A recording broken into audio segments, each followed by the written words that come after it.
On a warm February night in 1905, in a hotel room above the beach at Waikiki, a 76-year-old widow screamed for her secretary, said she had been poisoned again, and told the room her jaws were going stiff. She was not the only widow in America running her dead husband's empire. One had doubled a fortune of $8 million and told nobody she was dying. One went to law and took her dead husband's name as her own, so that no man could ask who was in charge. One ran an industrial empire through a hearing tube, and one, going blind, married her husband's nephew and ordered her own letters burned. 6 women seized the empires their husbands left behind. Not one of them was permitted to say so out loud. If you like Gilded Age stories where the money is documented and the grief is too, subscribe before you settle in. I make these long because 6 lives like these do not fit into 20 minutes. Chapter 1. A rich man dies and his wife disappears. The newspapers of the Gilded Age had a fixed vocabulary for the woman a millionaire left behind, and every word in it meant finished. She was the relict. She was the dowager. She was the bereaved. The words arrived in the obituary column already carrying their own instructions, and the instructions were the same in every case. Wear black, receive callers, take your thirds. Let the sons and the nephews and the executors and the trustees carry on the business of the money, because the business of the money had been his, and what had been his was now theirs, and what was yours was the grief. The convention was not a suggestion. It was an entire social technology, and it worked because everybody involved had agreed in advance what a rich widow was for. She was for continuity. She was the proof that the family had not been interrupted. A woman in good jet and good manners, sitting in a drawing room on Fifth Avenue or Prairie Avenue or Nob Hill, demonstrating by her presence that the fortune had passed cleanly from one set of male hands to another. Society had a script for her, and it had a leading actress. Caroline Schermerhorn Astor was the model, and she was the model precisely because she never touched a ledger. Her authority over New York society was at its height long before her husband died in 1892, and when he did die, she took over no business, no estate management, no empire of any kind. She continued to decide who existed. That was the whole of the office. A rich widow who ruled a ballroom was legible, admirable, and entirely safe, because a ballroom generated nothing and controlled nothing, and could be handed back to the next generation of hostesses without a single share changing hands. That is the role. This film is about 6 women who declined it. Bertha Palmer's husband died in a castle on Lakeshore Drive, whose front door had no handle on the outside. She took an estate conservatively estimated at $8 million and left one devised at $20 million. In between, she ran State Street, ran the Palmer House, bought somewhere between 75,000 and 100,000 acres of Florida for roughly $300,000, put 40,000 of those acres under fence in a state that stayed open range until 1949, and fought the local cattlemen over tick-dipping until she had proved them wrong. Miriam Leslie buried her husband in January 1880 and inherited a hole. Roughly $300,000 of debt, about a dozen publications, close to 400 employees, and a printing house that consumed 17 tons of paper a week. 18 months later, she had pawned her diamonds to raise a rescue loan, repaid that loan early, taken the circulation of her flagship weekly from 30,000 to 200,000, and gone to law to change her own name to her dead husband's, so that no stepson and no creditor and no court could raise a question about who was running the company. She spent the rest of her life legally called Frank Leslie. Nettie Fowler McCormick buried the inventor of the mechanical reaper in May 1884 and watched the presidency of his company pass to her son, who was 25 years old. She was never an officer of that company. She was never a director. She held no title in it at any point in her life. In her son's own word, she was, at first, the virtual president, and she directed one of the largest industrial concerns in America out of a bedroom stuffed with loose papers, going progressively and irreversibly deaf, conducting the affairs of the Reaper Works through a hearing tube. Phoebe Apperson Hearst buried a United States senator in February 1891 and read a will that gave her everything and gave their only son nothing at all. There was exactly one circumstance in which William Randolph Hearst could take half his father's fortune, and it was his mother taking another husband. She never did. For 28 years, she stood between the heir and the money, paying him a reported $10,000 a month and liquidating $7.5 million of copper stock so that he could buy a New York newspaper for $150,000 and spend the balance on a circulation war. Jane Lathrop Stanford buried a railroad baron in June 1893 and, within a year, watched the government of the United States sue his estate for $15,237,000. The university she had founded in her dead son's name was less than 2 years old and had no income of its own. Her lawyers told her to close it.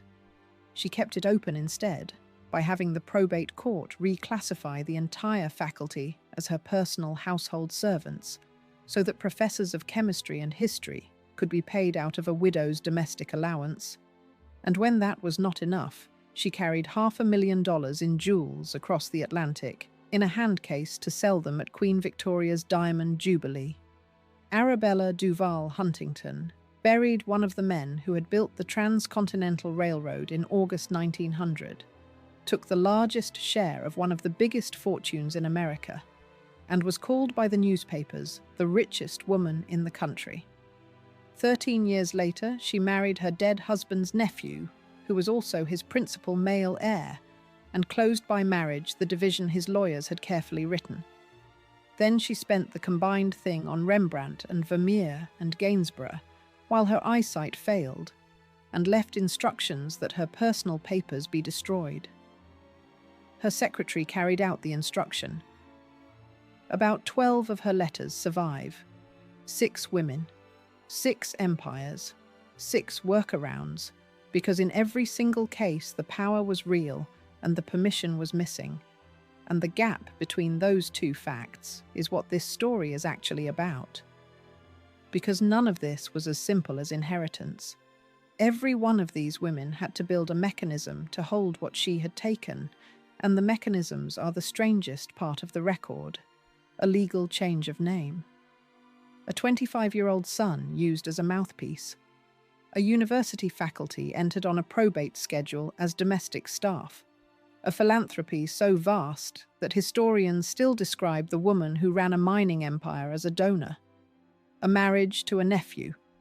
And in the last case, a standing order to destroy the evidence. They also had something else in common, and it is the thing that makes 6 separate triumphs into one story. Each of them paid, and the currency was always the same. Bertha Palmer concealed the cancer that killed her, and the country was told pneumonia.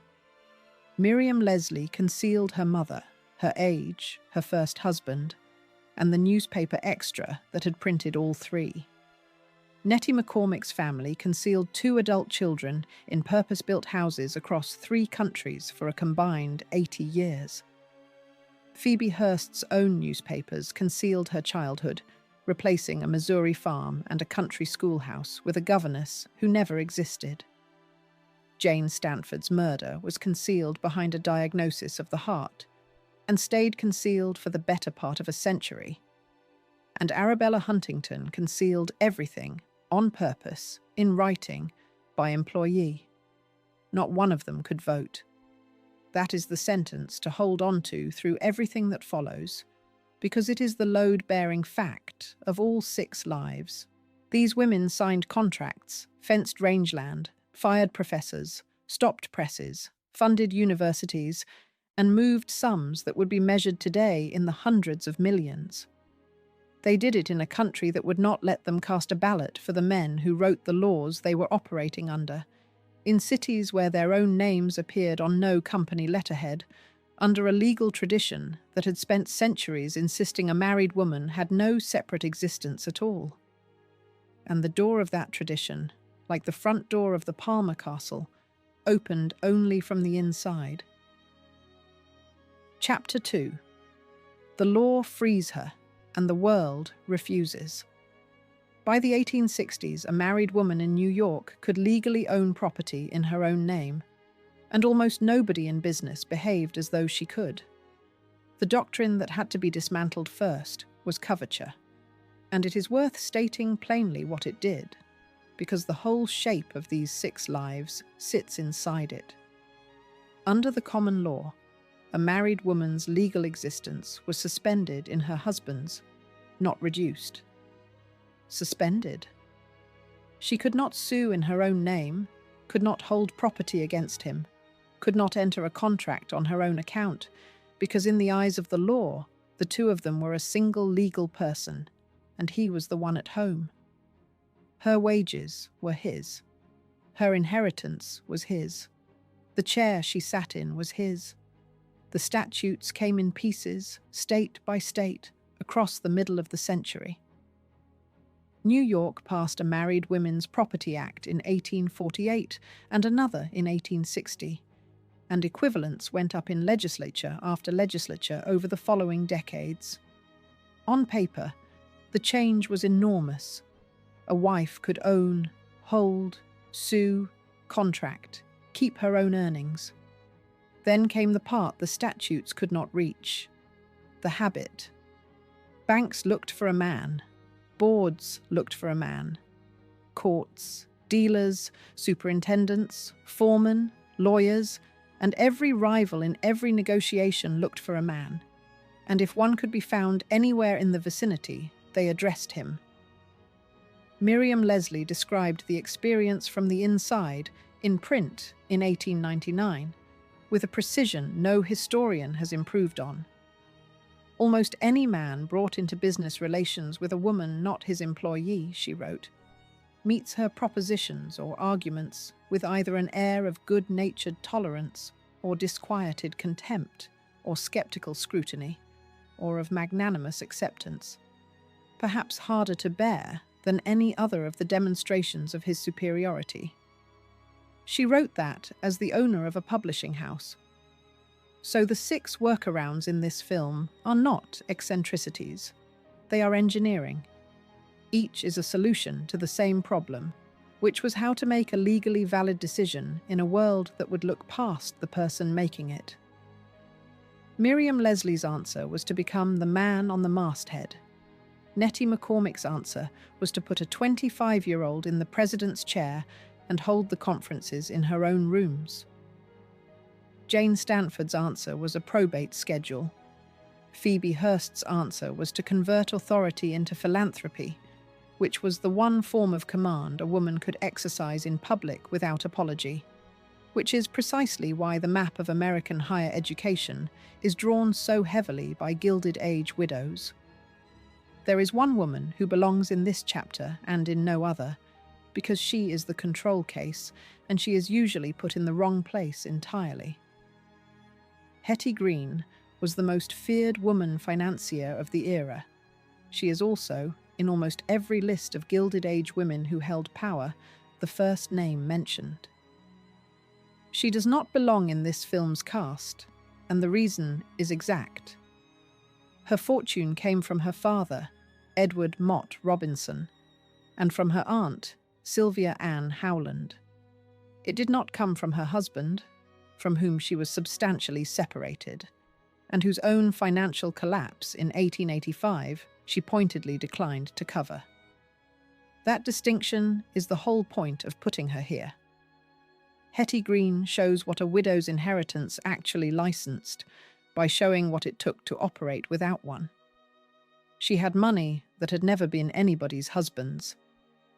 The 6 women in this film had less latitude than she did, not more, because the thing they held had a dead man's name attached to it and a family standing around it. Society, meanwhile, kept offering the alternative, and the alternative was Mrs. Astor's drawing room. The dowager role was open, respectable, and permanently available.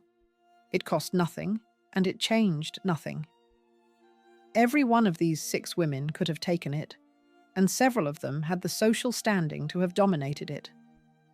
Bertha Palmer, in particular, could have spent 16 years as the undisputed Queen of Chicago and never looked at a cattle ledger. There is one more piece of the machinery, and it is the piece that turns up in half of these stories with an unpleasant regularity: the private asylum. For a family with unlimited money, an inconvenient or genuinely ill relative could be housed, staffed, medicated, and legally declared incompetent in a purpose-built establishment far from any city for as long as the money lasted. The law provided the declaration. The doctors provided the diagnosis. The family provided the house. Nettie McCormick's segment sits inside that world at its most extreme, and Miriam Leslie's turns on it too, because the man who eventually exposed her past to a Nevada newspaper had by then been declared a lunatic, incapable of the government of himself. Coverture.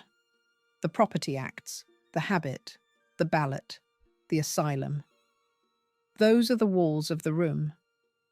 What follows is 6 women moving around inside it, and the first of them had the fewest obstacles of any, which is exactly why she comes first. Chapter 3. A lawyer warns him about her remarrying. On the 4th of May, 1902, in a castle on Lakeshore Drive with no handle on the outside of its front door, Potter Palmer stopped breathing. He was 76. The cause was edema of the lungs following grippe, and his wife and both his sons were at the bedside. Outside the room stood the house he had built for her. And the house is where this begins, because the house explains the marriage, and the marriage explains what she did next. Cobb and Frost had put it up between 1882 and 1885. It was budgeted at $90,000. The Art Institute of Chicago records that the accounting stopped somewhere near $750,000, at which point an exasperated Potter Palmer asked his bookkeeper not to enter any more charges, preferring not to know how much the house was costing him. Other accounts put the finished figure above $1 million. Nobody knows the real number, and the reason nobody knows it is that the man paying deliberately stopped counting. What went up for the money was an 80-foot tower with a spiral staircase, a 3-story hall hung with Gobelin tapestries, a bedroom done in Moorish ebony and gold with a sunken tub shaped like a swan, and on the newel posts the honoré arms, 3 silver serpents with arrowhead tails. In 1893, for the World's Fair, they added a ballroom 90 feet long and 40 high, walls in rose-red velvet, light coming down through iridescent Tiffany glass, paintings hung in 3 tiers. Bonnie de Castellan called the place sumptuous and abominable. The Chicago Inter-Ocean said the age of Pericles seemed to be dawning, and at the housewarming, the guests noticed the doors. There were no locks and no doorknobs on the outside. Not on the front door, not anywhere a guest might touch. To get into the house, a person had to be admitted by a servant from within. The detail is recorded in the earliest full account of her life, and the way it is recorded is the interesting part, because what the guests remarked on was not the strangeness of the fitting, it was the consequence. Even Potter Palmer could not get into his citadel until a door was opened for him. Hold that image. It runs through all 6 of these lives. A door with a man's name on it, and a woman deciding who comes through. She was Bertha Matilde Honoré, born in Louisville, Kentucky on the 22nd of May, 1849, brought to Chicago at 6. Her father was a hardware importer turned real estate man.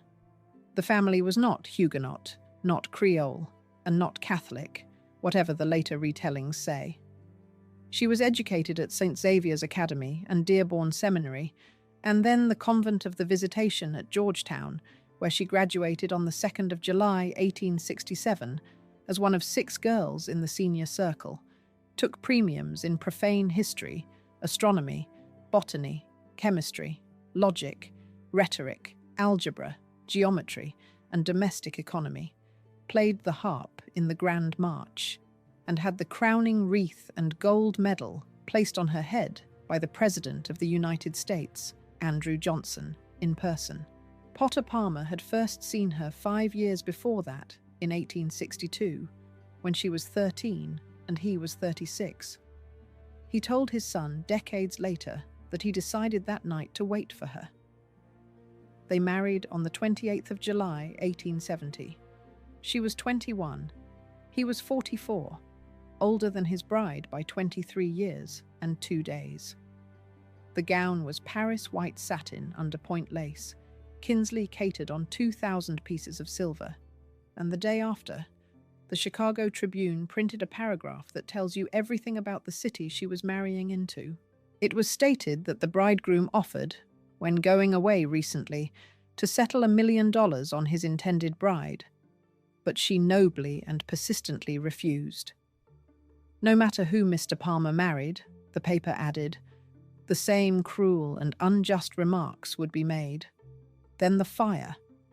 The received version of the Palmer House story is wrong almost everywhere it is told, and the correction matters because it establishes what kind of family she had married into. There were 4 Palmer houses. The first opened at State and Quincy on the 26th of September 1870, the wedding gift, 1 year and 12 days before the Great Fire. Not 13 days, as the hotel's own literature says. The second never opened at all. It was still going up when the fire of October 1871 took it. Palmer lost 32 buildings on State Street and borrowed $1,700,000 from Connecticut Mutual Life to rebuild, which was at that date the largest single loan ever made to a private individual in America. The third Palmer House opened in part in November 1873. That was the machine she inherited 31 years later, and the terms on which she inherited it are the hinge of the chapter. The will was filed in Cook County Probate Court on the 13th of May, 1902. It had been drawn in January 1894 and carried 3 codicils. The Wire report is worth quoting at length because it is contemporaneous and it is unambiguous. His widow, Mrs. Bertha Honoré Palmer, succeeds him as head of an estate conservatively estimated at $8 million. The property goes jointly to Mrs. Palmer and their sons. But Mrs. Palmer is given almost unlimited control of the ultimate disposition of it all. It is explained that the testator made this arrangement on account of the great confidence he had in Mrs. Palmer's ability and judgment. She and her brother Adrian were trustees. The sons received nothing directly. They drew from an income fund, subject to their mother's approval. In July, the executor's inventory put the real estate at $6,400,000 and the personal property at roughly $1,500,000, including the contents of the house at $160,000, 128 paintings among them. There is a famous line attached to that will, and it needs handling honestly, because it has been sharpened in the retelling until it broke. The earliest and best attested version comes from her 1960 biographer, Ishbel Ross, who wrote that Palmer left his fortune to his wife without any strings, and that in drawing up the will, the lawyer pointed out that Mrs. Palmer might marry again. If she does, Potter commented realistically, he will need the money.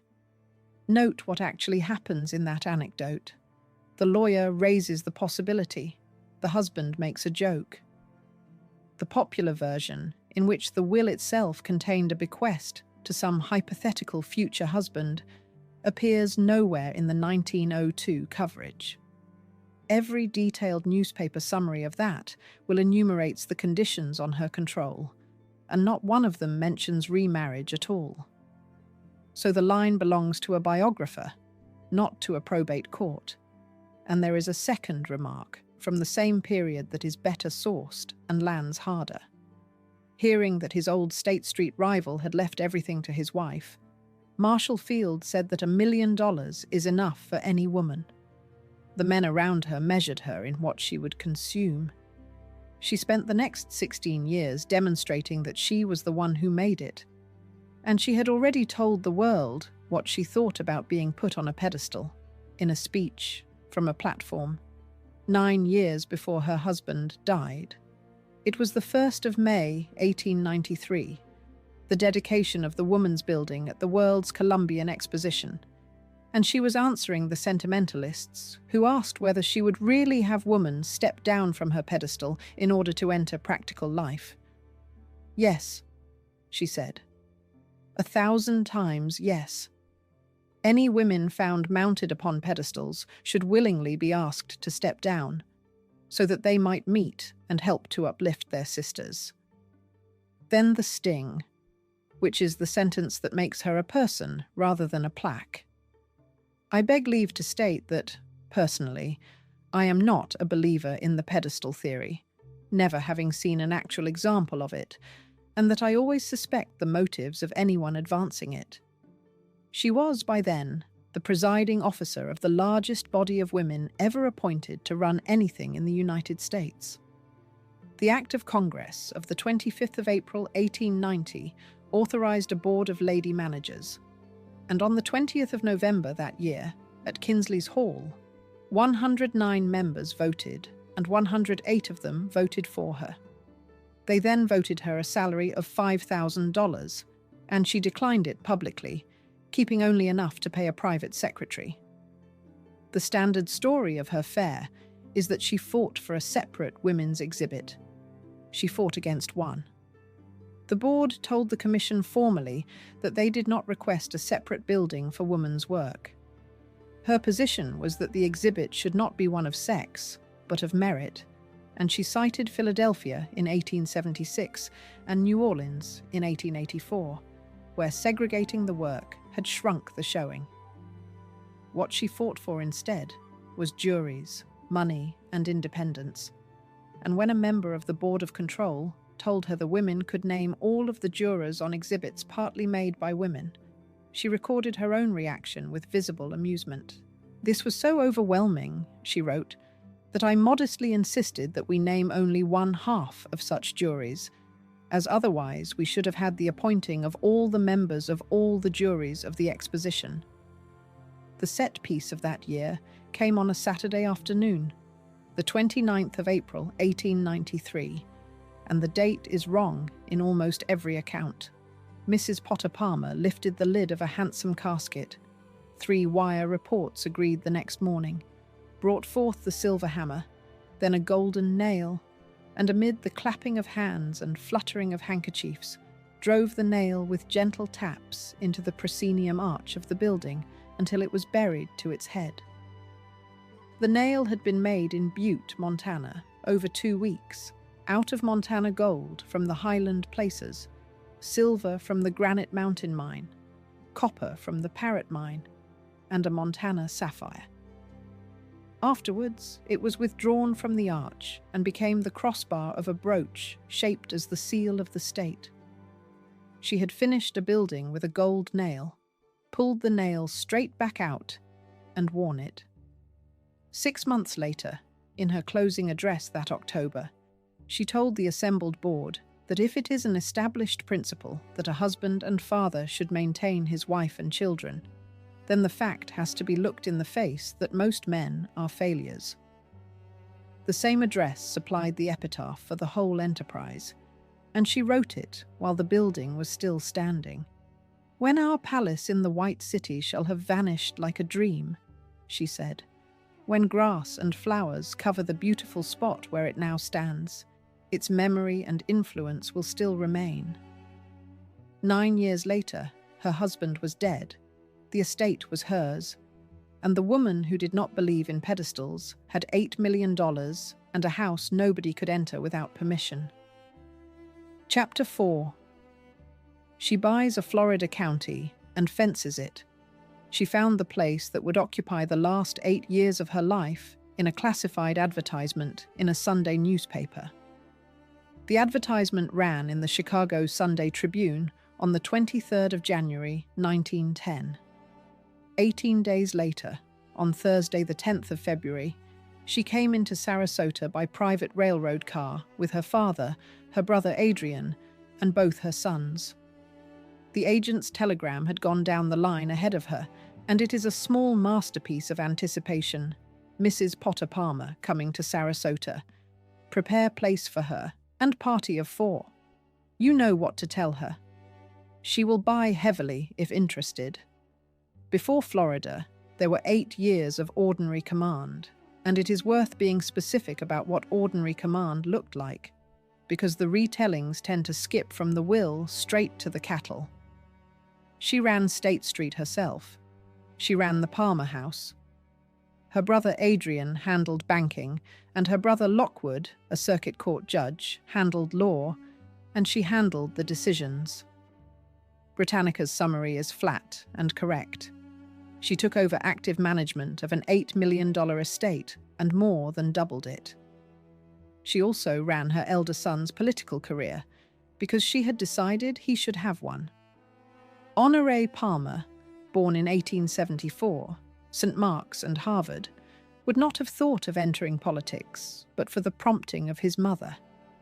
She managed his aldermanic campaign in the 21st Ward and threw a reception for the ward workers at the castle, where wives, mothers, and sweethearts romped happily through Palmer Castle, looking with equal curiosity at Mrs. Palmer's Monets and Mrs. Palmer's diamonds.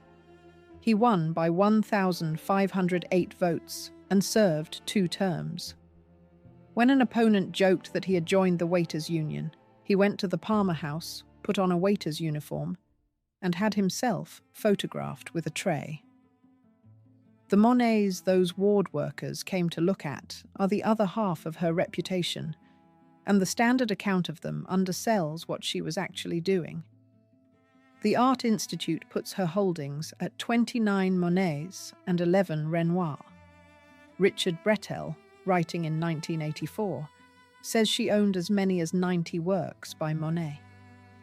Ross, working from the ledgers of the dealer Durand Ruel, counts 32 Monets bought. All 3 numbers are defensible because they describe different things, and the reason they differ is the point. She traded. Brettell says it outright. Mrs. Palmer was as much a dealer as she was a collector, buying and selling pictures at a profit, often after short periods, very much as she and her husband bought and sold real estate. In the years from 1891 to 1894, she was buying as many as 15 paintings a month. She bought 9 of Monet's haystacks and kept 6. Her first Impressionist purchase was a Degas in 1889 for $500. Her favorite was a Renoir, The Acrobats at the Cirque Fernando, bought in 1892 for $1,750. It hung in her bedroom and traveled with her, and by 1960 it was valued at $200,000. Then, Sarasota, and a different kind of ledger entirely. Her first purchase was a house and 13 acres for $11,000, then 200 adjoining acres. The bulk buy came in the middle of the same year, and the only contemporaneous figure comes from the Manatee River Journal of the 30th of June, 1910. Between 75,000 and 100,000 acres, the paper reported. The investment totals approximately $300,000, and none of the acreage is to be sold to colonists at less than $100 per acre. Read those 2 numbers against each other. She was paying something between $3 and $4 an acre and setting a resale floor of $100. In December, she paid $70,000 for Dink Murphy's ranch and his cattle, and Murphy told the Sarasota Times what it felt like from the other side. My work of 40 years, all gone. On another occasion, offered 6,000 acres, she said, Buy it for me with roughly the enthusiasm of a woman ordering a bag of peanuts, was told the owner would have to sell his herd first, answered that this was easy and she would buy the cattle too, and handed over a check for $93,000. Asked once to sell a parcel, she refused in a single sentence. Why? I wouldn't think of disposing of that beautiful piece of property. It's the apple of my eye. She told a Sarasota realtor named Edwards what she thought she was doing, and it is the plainest statement of family strategy she ever made. You must realize that the Palmer family is quite an institution. The very foundation of the family is real estate. That is why we have invested so heavily in land down here. What she built on the land was a working operation, described in detail by the Tampa Times in a piece reprinted in February 1918. Roughly 40,000 acres under fence. An inherited herd of about 7,000 head of native piney woods cattle, which had received no new blood. The paper noted, since the original importations from Spain about 300 years ago, and which were consequently producing a large majority of cripples and dwarfs. She put in Hereford, Angus, and Durham bulls. By May 1916, she had 20 purebred Angus bulls and 7 purebred Herefords, about 1,800 tick-free head and 4,000 native head, and 25,000 acres in 5 pastures. 11 silos of 190-ton capacity. Silage at $2.62 a ton against alfalfa at about 30. In September 1915, she shipped 1,000 head from Fruitville to a packing company in Houston, the largest shipment ever sent over that division of the seaboard. And she fenced the open range, in a state where the range stayed open for another 31 years, and she dipped her cattle for ticks, while practically every free-range owner in the county insisted the dipping would kill the cows. Her earliest historian put it carefully, and the care is warranted. She was one of the first persons in the state to advocate cattle dipping to eliminate ticks. At that time, practically all free-range cattle owners fought the tick eradication measures viciously, insisting dipping would kill the cows. Mrs. Palmer went ahead and proved it didn't. The Sarasota Times called the first dipping in November 1915 more important in the history of Manatee County than any other cornerstone laying or other imposing ceremonial. Compulsory dipping reached Florida in 1923, and the following year, cattlemen in Escambia County dynamited 15 vats. In January 1917, she was elected first vice president of the Florida Livestock Association. She was also, according to the State Shell Fish Commissioner, the largest owner of oyster beds in the county, with 109 acres under cultivation. She was not sentimental about any of it.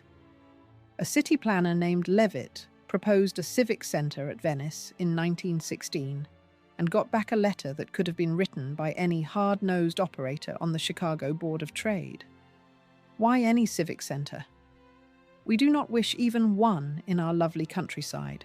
As the only object of the company is to sell its lands and close up its business, we do not wish to undertake social service or civic schemes in this territory where they are not needed. I myself would not consider for a moment your proposal to assess my personal holdings north of the bay for the benefit of the winter resort improvements to the south. This you demand, but it is quite out of the question. I would not allow it. And once, to the Chicago Daily Tribune in September 1911, she let something else show. Though I wonder at times whether it would not be better to let someone else take charge, she said. I have done it for so long. Perhaps newer hands could improve it, but it would seem strange to me. She never let go. Her health failed shortly before her father died in August 1916, and a mastectomy in New York told her how much time she had. What she did with the information is the collapse image of this entire segment, and it is a piece of paper. On the 22nd of April 1918, 13 days before her death, dying of breast cancer at her Florida house, in control of an estate that would be devised at $20 million. Bertha Palmer wrote to Marshall Field and Company to dispute a charge of $5.54 for a blue compote and the expressage on it. I trust that I have made it clear that I have only 8 compotes and have paid for 8. So will you kindly make the proper adjustment and send me corrected statement and oblige. 6 weeks before the end, she had written to her Florida man to say that whenever a cow was butchered at the pasture for the commissary, she wanted to know about it and how much it brought. 4 months before her death, she was ordering New Orleans roses from Pasadena and Japanese hop vine seed from a nursery in New York. None but her immediate family knew, until near the end, what ailed her. Although beset by pain and discomfort, she never showed a sign and continued to work and direct operations until within a few weeks of her death. When her workmen stopped seeing her out on the property, Sarasota worked it out by rumor. To her ranch manager, at the last, she said the only openly defeated thing anyone recorded from her. "I will never go back to the ranch. I have gone there for the last time." She died at the Oaks at Osprey on Sunday the 5th of May 1918, aged 68, within a day of the 16th anniversary of her husband's death.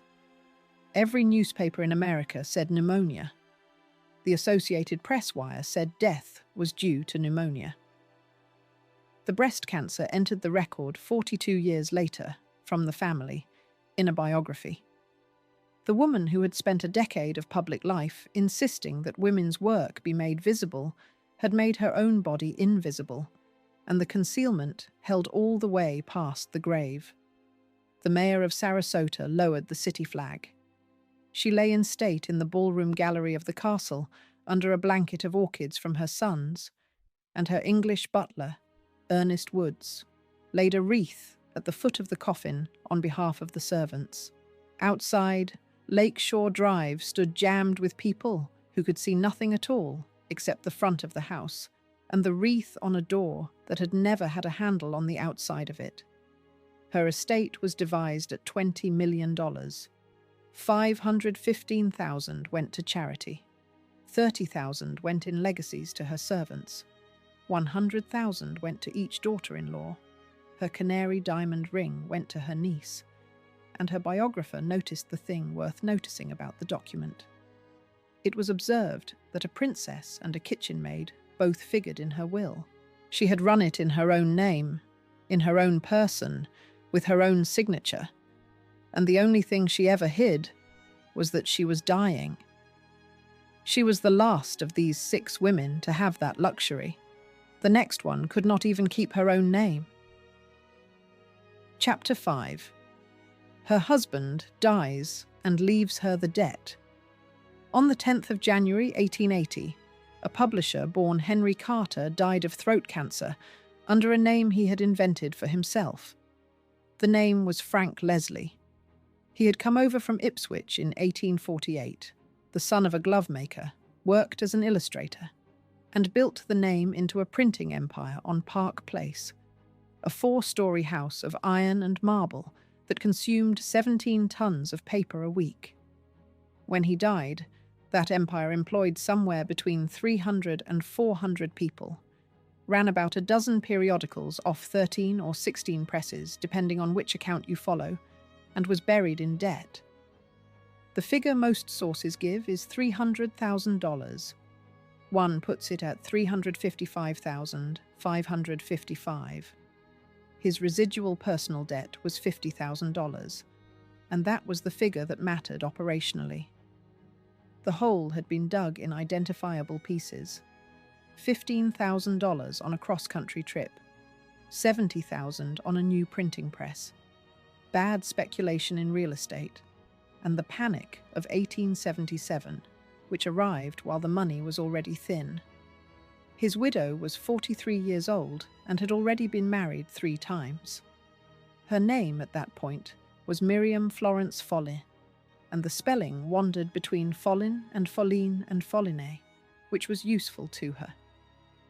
She was born in New Orleans on the 5th of June 1836. Her father, Charles Follin, appears in the record as a cotton trader, as a twice-divorced scholar, and as a gambler, depending on the source. Her mother is the unresolved question of her life. The documented name is Susan Danforth, and the union is recorded as a common law marriage, which means Miriam was born outside legal wedlock on any reading. The biographer Betsy Priolo has argued that her birth mother was an enslaved woman held by her father. That is Priolo's argument, published in 2022, and it should be carried as an argument by a named historian rather than as a settled fact. What is not in doubt is the illegitimacy and what it would have cost her socially if it had ever been proved. So she built something else instead. Descent from a noble French Huguenot family. A childhood of luxury. In 1889, aged 53, she told interviewers she was in her 30s, and later in life she claimed to have been born during the war, meaning the Civil War rather than the Mexican War era she was actually born in, which moved her birth forward by roughly a quarter of a century. The education was real, however she got it. She studied French, Spanish, Latin, and German, and was fluent in French, Spanish, and Italian. At 14, she placed an unsigned piece in the New York Herald about a Venezuelan general. At 17 or 18, she was married to a jeweler's clerk named David Peacock, about 10 years older than she was. They never lived together. 2 years later, the marriage was annulled. The shape of that arrangement, a hurried wedding and a quiet erasure, was the first of her disappearances, and it is worth recording that Peacock himself was later confined to an asylum. In early 1857, she was on the East Coast Playhouse circuit, billed as Minnie Montez, presented to audiences as the sister of Lola Montez. She was not her sister. The connection was worse than that. Her half-brother, Noel Follin, had died in the California goldfields by suicide, in circumstances tangled up with Montez, and Montez had afterwards taken up the surviving sister. Miriam's favourite role on that tour was a rich and beautiful widow. In October 1857, she married Ephraim George Squire, an archaeologist and diplomat, 15 or 16 years her senior, at Providence, Rhode Island. They had met at a concert room, and then Frank Leslie moved in.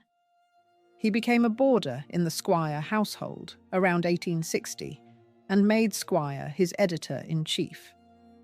In March 1861, after Lincoln's first inaugural ball, Miriam appeared in Leslie's own paper, flatteringly engraved, praised for her personal attractions, youth, and graceful manner. She had gone to that ball in a low-cut gown of white and cherry-red satin with opals and diamonds, and Leslie had become infatuated with her across the room. For over a decade, the three of them lived under one roof after Leslie separated from his wife. In 1867, all three went to the Paris Exposition as United States commissioners, and Squire was arrested at Liverpool as an absconding debtor and held about 2 weeks before the other two bailed him out. In 1868, the three of them summered together at Saratoga. How the triangle resolved is the ugliest paragraph in her story, and it is reported as the mechanism rather than proved as a fact. Squire was lured to a party at a disreputable house where Leslie's own artists sketched him. The adultery evidence was manufactured, and in 1872 he was duly proved adulterer. The divorce came through, and on the 13th of July, 1874, at St. Thomas Church on Fifth Avenue, Miriam married Frank Leslie. She was 38. He was 53.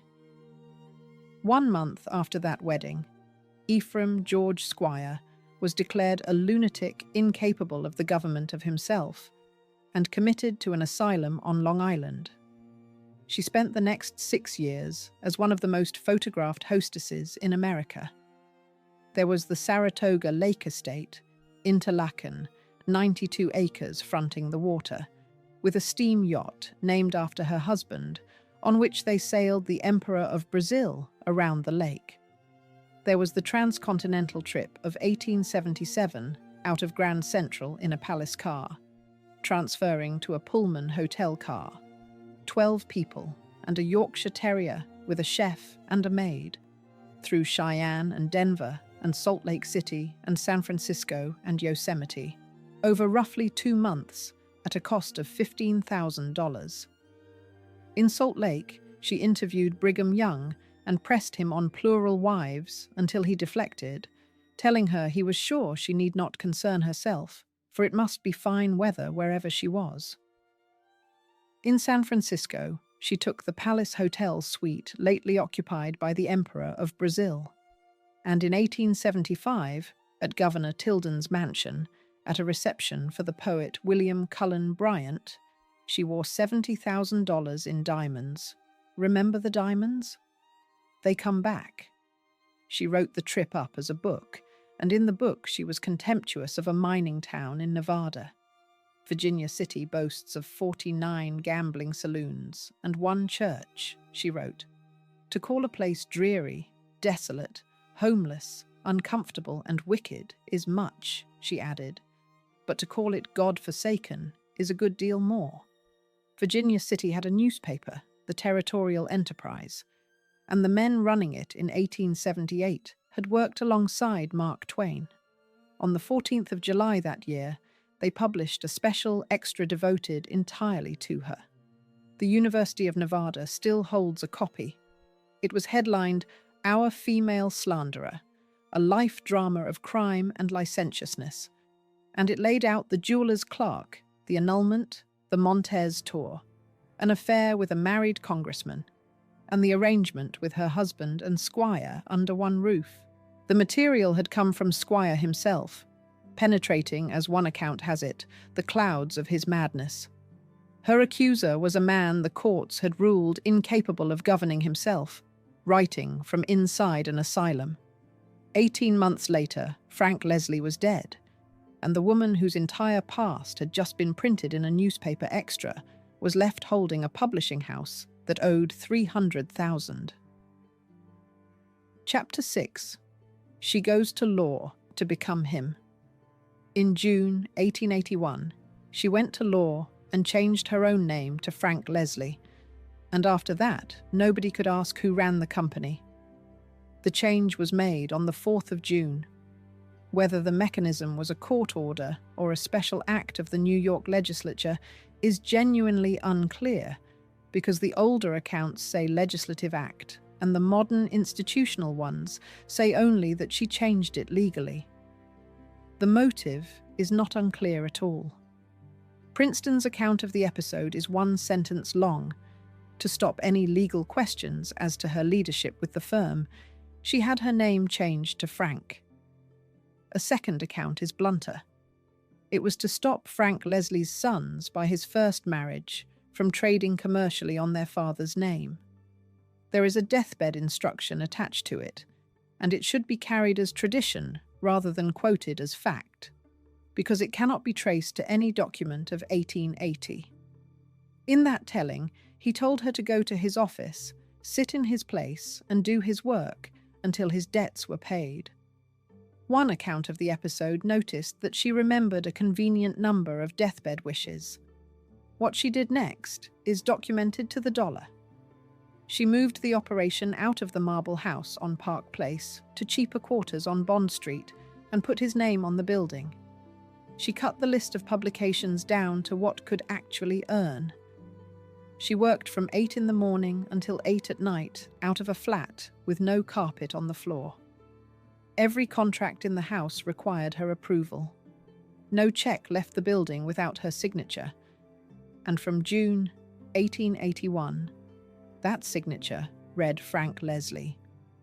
Then she took the diamonds she had worn to Governor Tilden's reception, the $70,000 of them, and pledged them as collateral for a loan of $50,000 from a widow named Eliza Jane Smith, repayable in installments of $5,000 a month beginning in November. She had bought herself a year. On the 2nd of July, 1881, President James Garfield was shot. The presses in the Leslie building were already running that day's edition.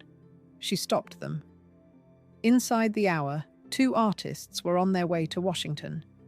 She had them sketching in the Capitol, while every competitor was still setting type from wire copy, and she took their sketches off the midnight train and put them straight into the engraver's hands.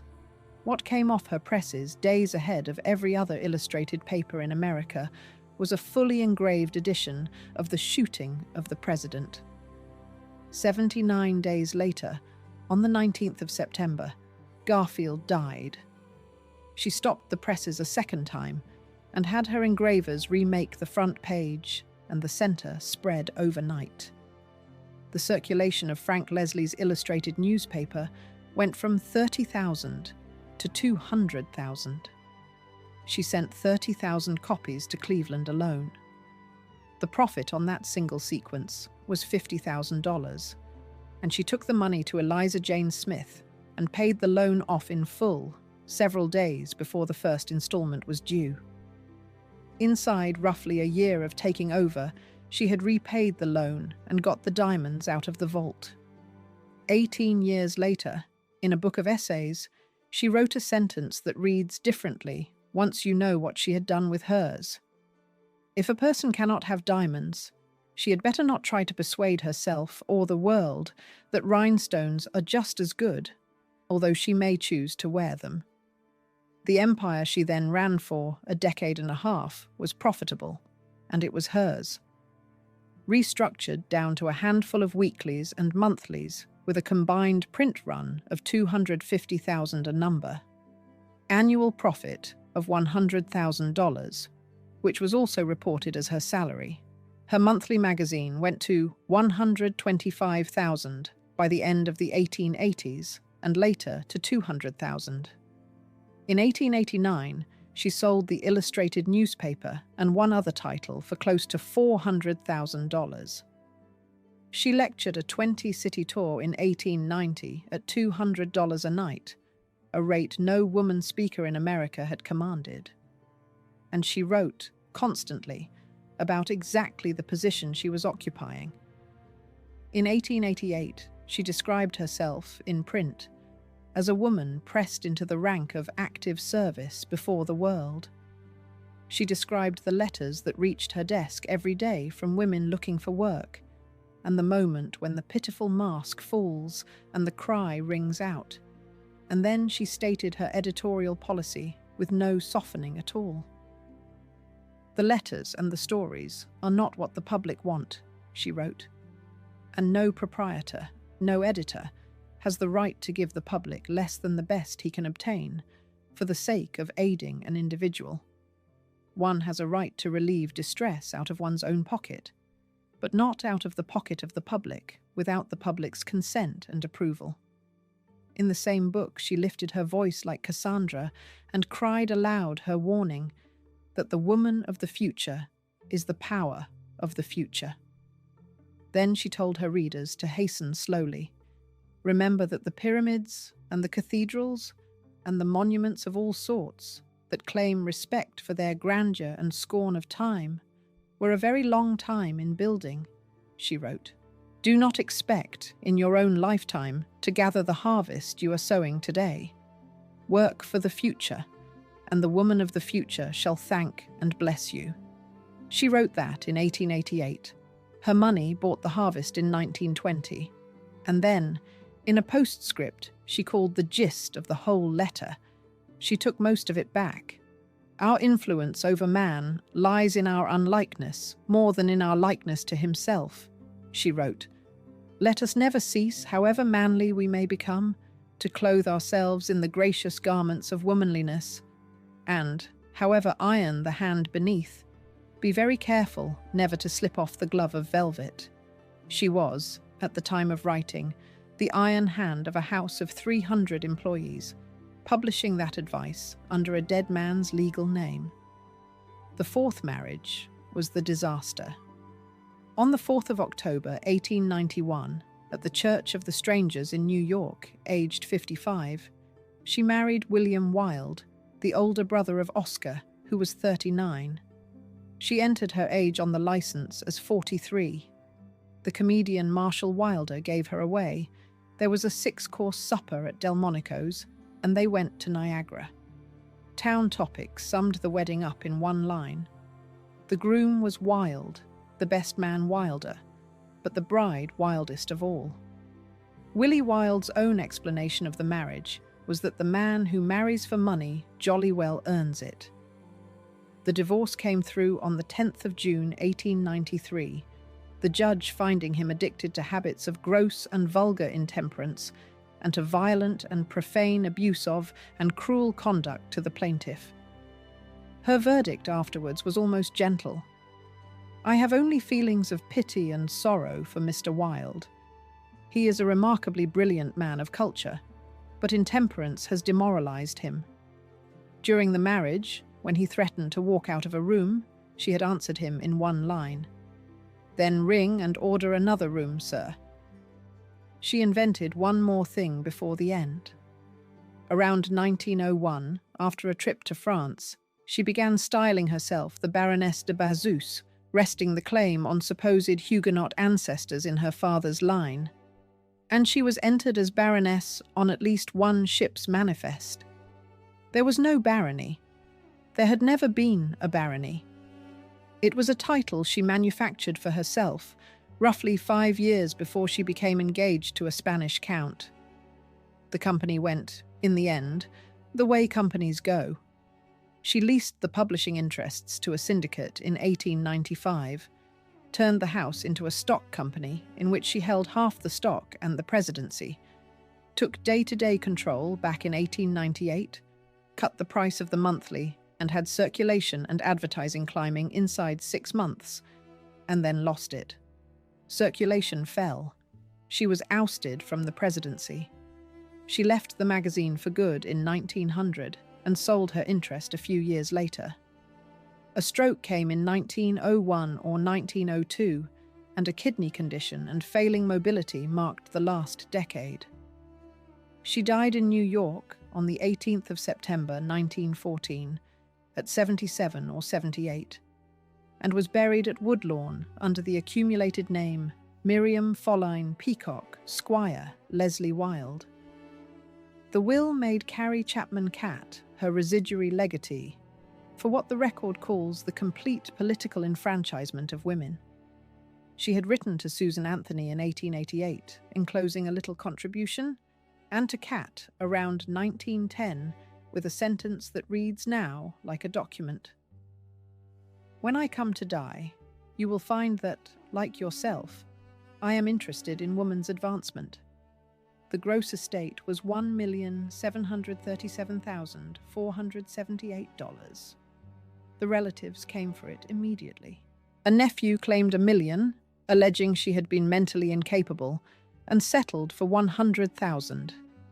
A niece demanded $500,000 on top of a $50,000 trust, alleging undue influence by Catt, and settled for $230,000. Frank Leslie's own grandchildren claimed 2/3 of the estate on the strength of an alleged oral agreement made in 1880, lost on the 7th of March 1916, lost the appeal in November, and were paid $24,000 to stop appealing. What reached Carrie Chapman Catt on the final accounting in 1922 was $977,875.02. Set beside what she had started with in January 1880, which was a debt of $300,000, that is the arithmetic of the entire segment. She had earned it under a man's name because that was the only way she was going to be allowed to earn it. At least the name was on the masthead, and at least it was hers to sign. The next woman in this story was never granted a title of any kind, in any company, at any point in a reign that lasted 39 years. Chapter 7. A son of 25 becomes president. Cyrus Hall McCormick died at dawn on the 13th of May, 1884, and the company passed to a young man who took his instructions from his mother. The young man was Cyrus Jr., and he was 25 years old. The company was the McCormick Harvesting Machine Company, built on the mechanical reaper, employing 1,800 men, sitting inside an estate of $10 million that also held mines, railroads, and a great deal of Chicago real estate. The will had been signed in July 1881. It left Nettie the houses in Chicago and at Richfield Springs, and made her and her son joint executors and joint trustees of everything else, the estate to stay undivided for 5 years, and then 1/5 to her. Her standing as executrix is not a matter of family tradition. It appears in the caption of a case argued before the Supreme Court of the United States in 1887. What she was not, at any point, was an officer or a director of that company or of the corporation that later absorbed it. She held no title. Her authorized biographer, working from her own papers, chose her words with visible care. Nettie was the person consulted, whose judgment entered into major decisions, whose word was accepted as authoritative. Her rooms on Rush Street were the scene of business conferences over which this woman presided, directing a great business unofficially. She was the directing power of the young president. And, in that son's own word, she was at first the virtual president. 2 claims that circulate about her are simply false, and the truth underneath them is more interesting. She did not form International Harvester, which was incorporated 18 years after her husband died, and her husband never retired. He was president of his company until the morning he stopped breathing. What she had actually been doing for years before that morning is documented in her own handwriting. The best example is the factory.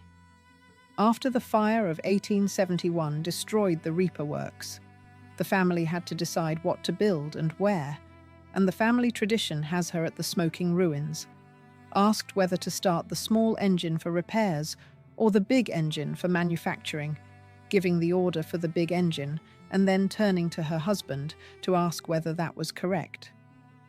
It is a good story, and it is a story. The documentation is better.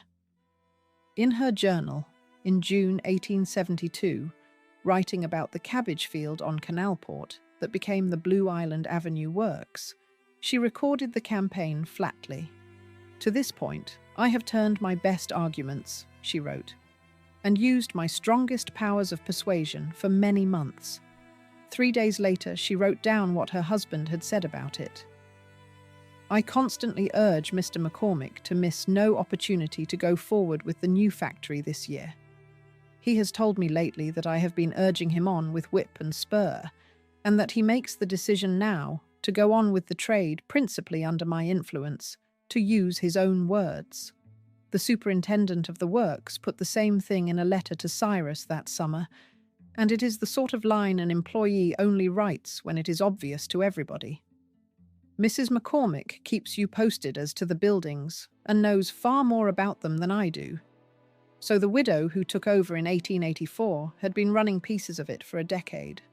What she inherited, along with the machinery, was a labor war, and how she handled it has been flattened in the retelling into something she was not. In the spring of 1885, the men at the works walked out. She was in Philadelphia at the time, having taken her daughter to a neurologist, and she learned about the strike from the newspapers. Her first recorded reaction was neither hard nor soft. "This strike is a sad experience to us all," she wrote. "Our men have always felt a kind of loyalty to our interests, but this strike shows a change in their attitude, whether with reason or not, should be investigated."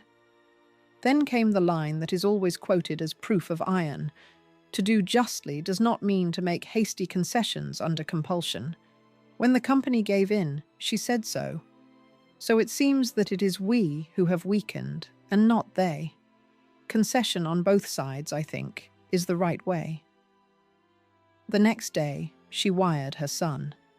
"If reports correct, what you have done prepares the way for repetition same trouble." And to her daughter, in the same period, she wrote the sentence that never gets quoted alongside the others. All this might have been averted by prudence when the strike was in its infancy, if the wages had not been reduced twice. What a sore heart I have carried these days. The iron matriarch of the popular version is those middle quotations with that last one deleted. The following February, her son locked out about 1,400 men, replaced the union moulders with pneumatic moulding machines, and reopened the works under police protection. On the 3rd of May, 1886, the police fired on strikers outside the McCormick plant, and 2 men were killed. An anarchist named August Spies wrote a circular about it, and later testified that he had written the figure 2, then changed the 2 to 6 after reading an evening paper. The meeting called in response was at Haymarket Square. Nettie McCormick left no letter about any of it. Her biographer states the gap plainly, because mother and son were in Chicago together at the time, and the correspondence simply stops. There is no record of what she thought about the lockout, the shooting, or the bomb. 27 years later, in 1913, she referred back to the whole episode in one sentence, calling it the awful episode in 1886, which resulted in the trial for murder of the anarchists, all arising from the unwisdom, at first, of a superintendent. That is the whole of it. Anything more detailed than that would be invention.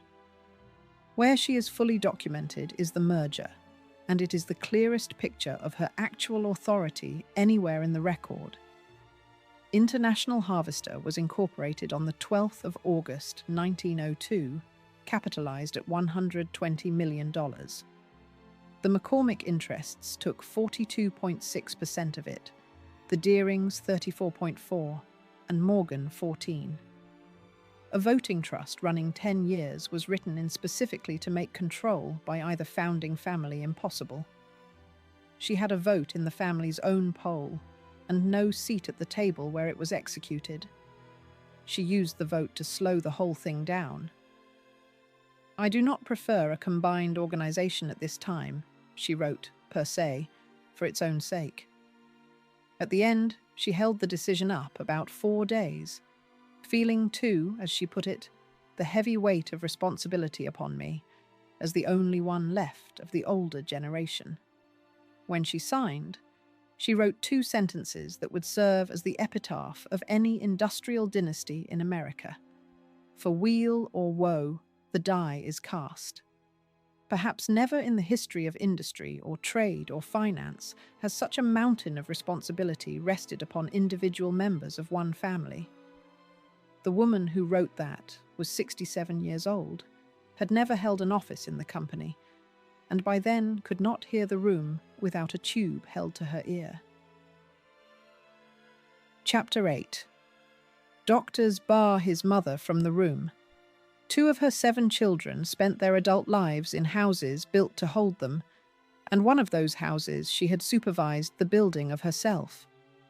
Her children were Cyrus Jr., born in 1859, Mary Virginia, 1861, Robert, 1863, dead of scarlet fever at the Fifth Avenue Hotel before he had finished his 15th month, Anita, 1866, Alice, 1870, whose stay, in her mother's phrase, was only 8 months long, Harold, 1872, and Stanley, 1874.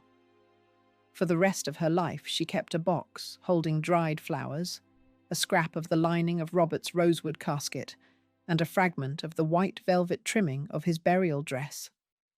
The 2 who survived into a confinement were Mary Virginia and Stanley. Mary Virginia was declared insane and incompetent in 1880 at 19. The diagnosis was dementia praecox, which is what schizophrenia was called before it was called schizophrenia. Within a year of her father's death, her condition had deteriorated to the point where doctors would not permit her to live at home, and what followed was 40 years of purpose-built houses in a circuit across 2 countries. Riven Rock in California, then Huntsville, Asheville, Toronto, Cohasset, Pasadena, Pacific Palisades.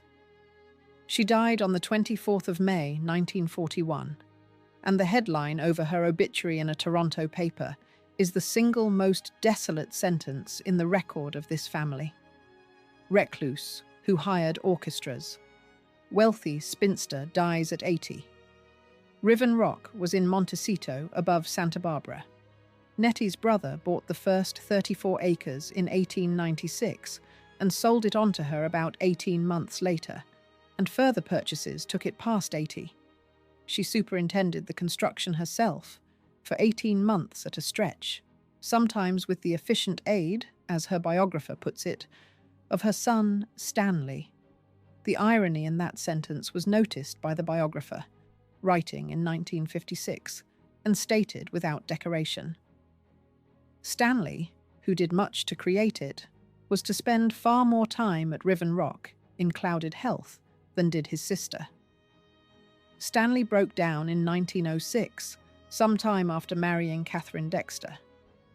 He was committed to the McLean Asylum on the 19th of October that year, moved by private train to Riven Rock in June 1908, and adjudicated legally incompetent in 1909.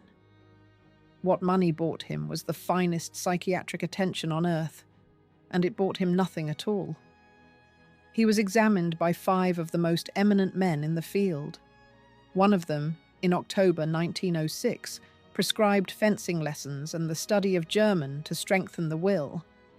Another reported in February 1907. Emil Kraepelin was brought over from Germany at a famous fee in August 1908 and diagnosed that form of dementia praecox, which has been called catatonia. Kraepelin came again in 1925 and found him barely able to carry out movements or utter words. One historian of the profession has summarized the whole exercise in a single line. Stanley McCormick's unfathomable wealth made him a one-man psychiatric gravy train. One analyst was paid $10,000 a month to sit with him 2 hours a day. The arrangements at the house went further than treatment. There were sprinklers mounted in the trees to douse him if he turned violent on an outdoor walk. When he was driven to the family beach house, there were guards posted in boats offshore. The house at Riven Rock also contained the first primate laboratory in the United States, 10 monkeys and an orangutan, run by his own resident physician for the study of comparative sexual psychology. And there was the door. At the asylum in 1906, he had seemed particularly prone to paroxysms in the presence of women, including his wife, and all the female attendants were removed. At Riven Rock, the removal became total and lasted about 20 years. The treatment team restricted all visits and contact with women, including, in the words of the archive, Stanley's mother, sisters, and wife. The phrase used in the file is the rigid rule of exclusion. His wife took to observing him from a distance, from the floor below by telephone, or from the shrubbery with binoculars, watching a balcony. Earlier, at home, the rule had been the opposite and just as absolute. He was allowed no privacy. The door to his room had to be left open at all times. Women were let back in 1927 by a new doctor, as a deliberate therapeutic reversal. Stanley was 53. His mother had been dead 4 years. There is a grounded explanation for all of it, and it is not mysterious. Both siblings almost certainly had schizophrenia, which runs in families, and for which nothing effective existed before the 1950s. That is the whole answer. Unlimited money in 1880 or 1910 did not buy a cure, because there was no cure to buy. What it bought was elaborate custody, staffed and gardened and medically supervised, in a house where a man was confined to the second floor, living, as one account of the record puts it, behind bars at Riven Rock with sprinklers in the trees, which produces the collapse image of this segment, and it is not a house or a diagnosis. It is a woman standing on a lawn. Nettie Fowler McCormick directed one of the largest industrial enterprises in America for 39 years. She was not permitted, by her own son's doctors, to be in the same room as her son. Her biographer's phrasing is unimprovable. Though she heard from him a little, and of him much, Mrs. McCormick was not to see her adored youngest child again, except at a distance. Meanwhile, the rest of the family went its own way, and its own way was strange. Harold married Edith Rockefeller in November 1895, which married the Reaper to Standard Oil. Their son died of scarlet fever in 1901. Edith went to Zurich in 1913 to be analysed by Carl Jung and stayed 8 years, practicing afterwards as an analyst with over 50 patients of her own. In February 1923, 3 months after Tutankhamun's tomb was opened, she announced that she had married King Tutankhamun when she was only 16 years old and had been his first wife. Harold, divorced from her, married a woman named Ganna Wolska in Paris in August 1922, and then married her again under Illinois law in his mother's own Lake Forest house. Nettie's comment on that was a masterpiece of maternal diplomacy. While we might wonder at the basis of Harold's choice of homemaker, we think there is no flaw in Harold's true devotion and singleness of heart and principle. She was alive for every bit of it, and she died 5 months after the Tutankhamun announcement. Through all of it, she wrote, her bedroom, in her own son Harold's description, was the most unhomelike, unmotherly, undomestic room, with papers tucked around everywhere, under her pillows, under her mattress, though she had the most wonderful faculty for finding papers I ever saw. She tore the blank halves off incoming letters to write on. She slept with a slip of paper under her pillow and a pencil beside it to catch a stray night-born idea. The Wisconsin Historical Society now holds 145 cubic feet of her correspondence alone, and something like 228 cubic feet of her papers in total, inside a family collection of some 12 million manuscript pages. And the family built the archive itself. In 1912, they founded a historical association, later renamed for her, which in the 1950s commissioned the biography that most of this chapter rests on. The woman who kept everything also controlled what could be said about it. She died at her Lake Forest house on the 5th of July, 1923, aged 88. 3 of her children were at the bed. She took the nurse's hand and said the same 2 words 3 times. How lovely. Her estate was valued at $8,896,000 in the August will synopsis and at $10 million in the probate inventory in October. The jewels in it came to $17,314, which for a woman of her fortune is almost nothing, and the household effects across 2 residences to $110,000. Each of her 3 surviving children took $2,579,860.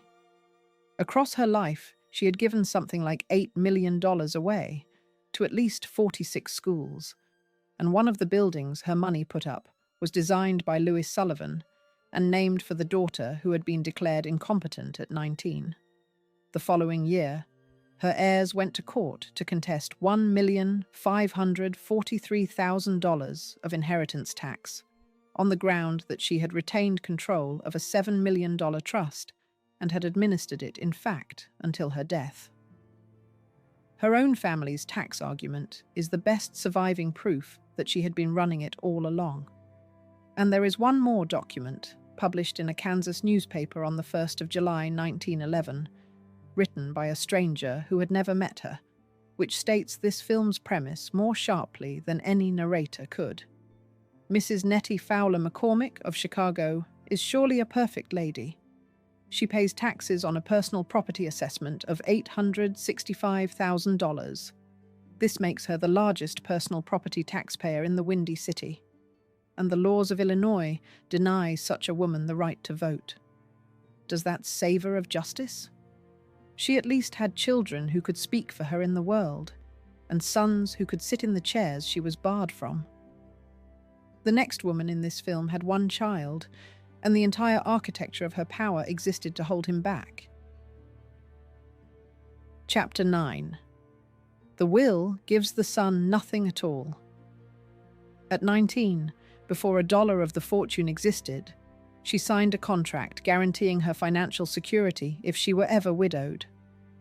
That single fact, recorded in the state where she was born, tells you what kind of woman Phoebe Apperson was before anybody had heard of her. She was born on the 3rd of December, 1842, in Franklin County, Missouri, on a farm, the eldest of 3 children. She went to country schools at Salem and Steelville and St. James, briefly to a boarding school in St. Louis, and at 17 she was teaching school herself in what is now a state park. On the 15th of June, 1862, at Steelville, she married George Hearst. She was 19. He was 41. Her parents disapproved, and several accounts describe an elopement. Then the prenuptial agreement, in writing, at 19, protecting a widow's position in a fortune that did not yet exist. 57 years later, in the obituary that ran in one of her own family's newspapers, she was described as gently reared and educated under the care of a governess. Both of those things cannot be true. The second one is the manufactured version, and the woman it was manufactured for had been dead about a day. The fortune that eventually needed protecting came out of the ground in 4 pieces. A 1/6 interest in the Ophir mine on the Comstock lode in 1859, and the first silver smelted out of it in March 1860 touched off the Washoe Rush. The Ontario mine at Park City, Utah, bought in 1872 for $27,000, which went on to produce over $50 million in silver. The homestake in the Black Hills, bought from 2 prospecting brothers in 1877 for somewhere between $60,000 and $70,000, which became the largest gold producer in the history of the United States.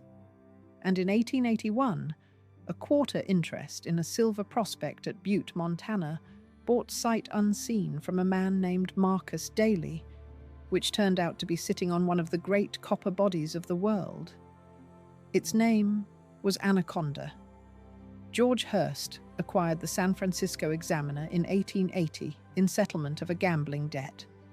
He sat in the California Assembly, was appointed to the United States Senate in March 1886, was elected to a full term the following year, and served until he died.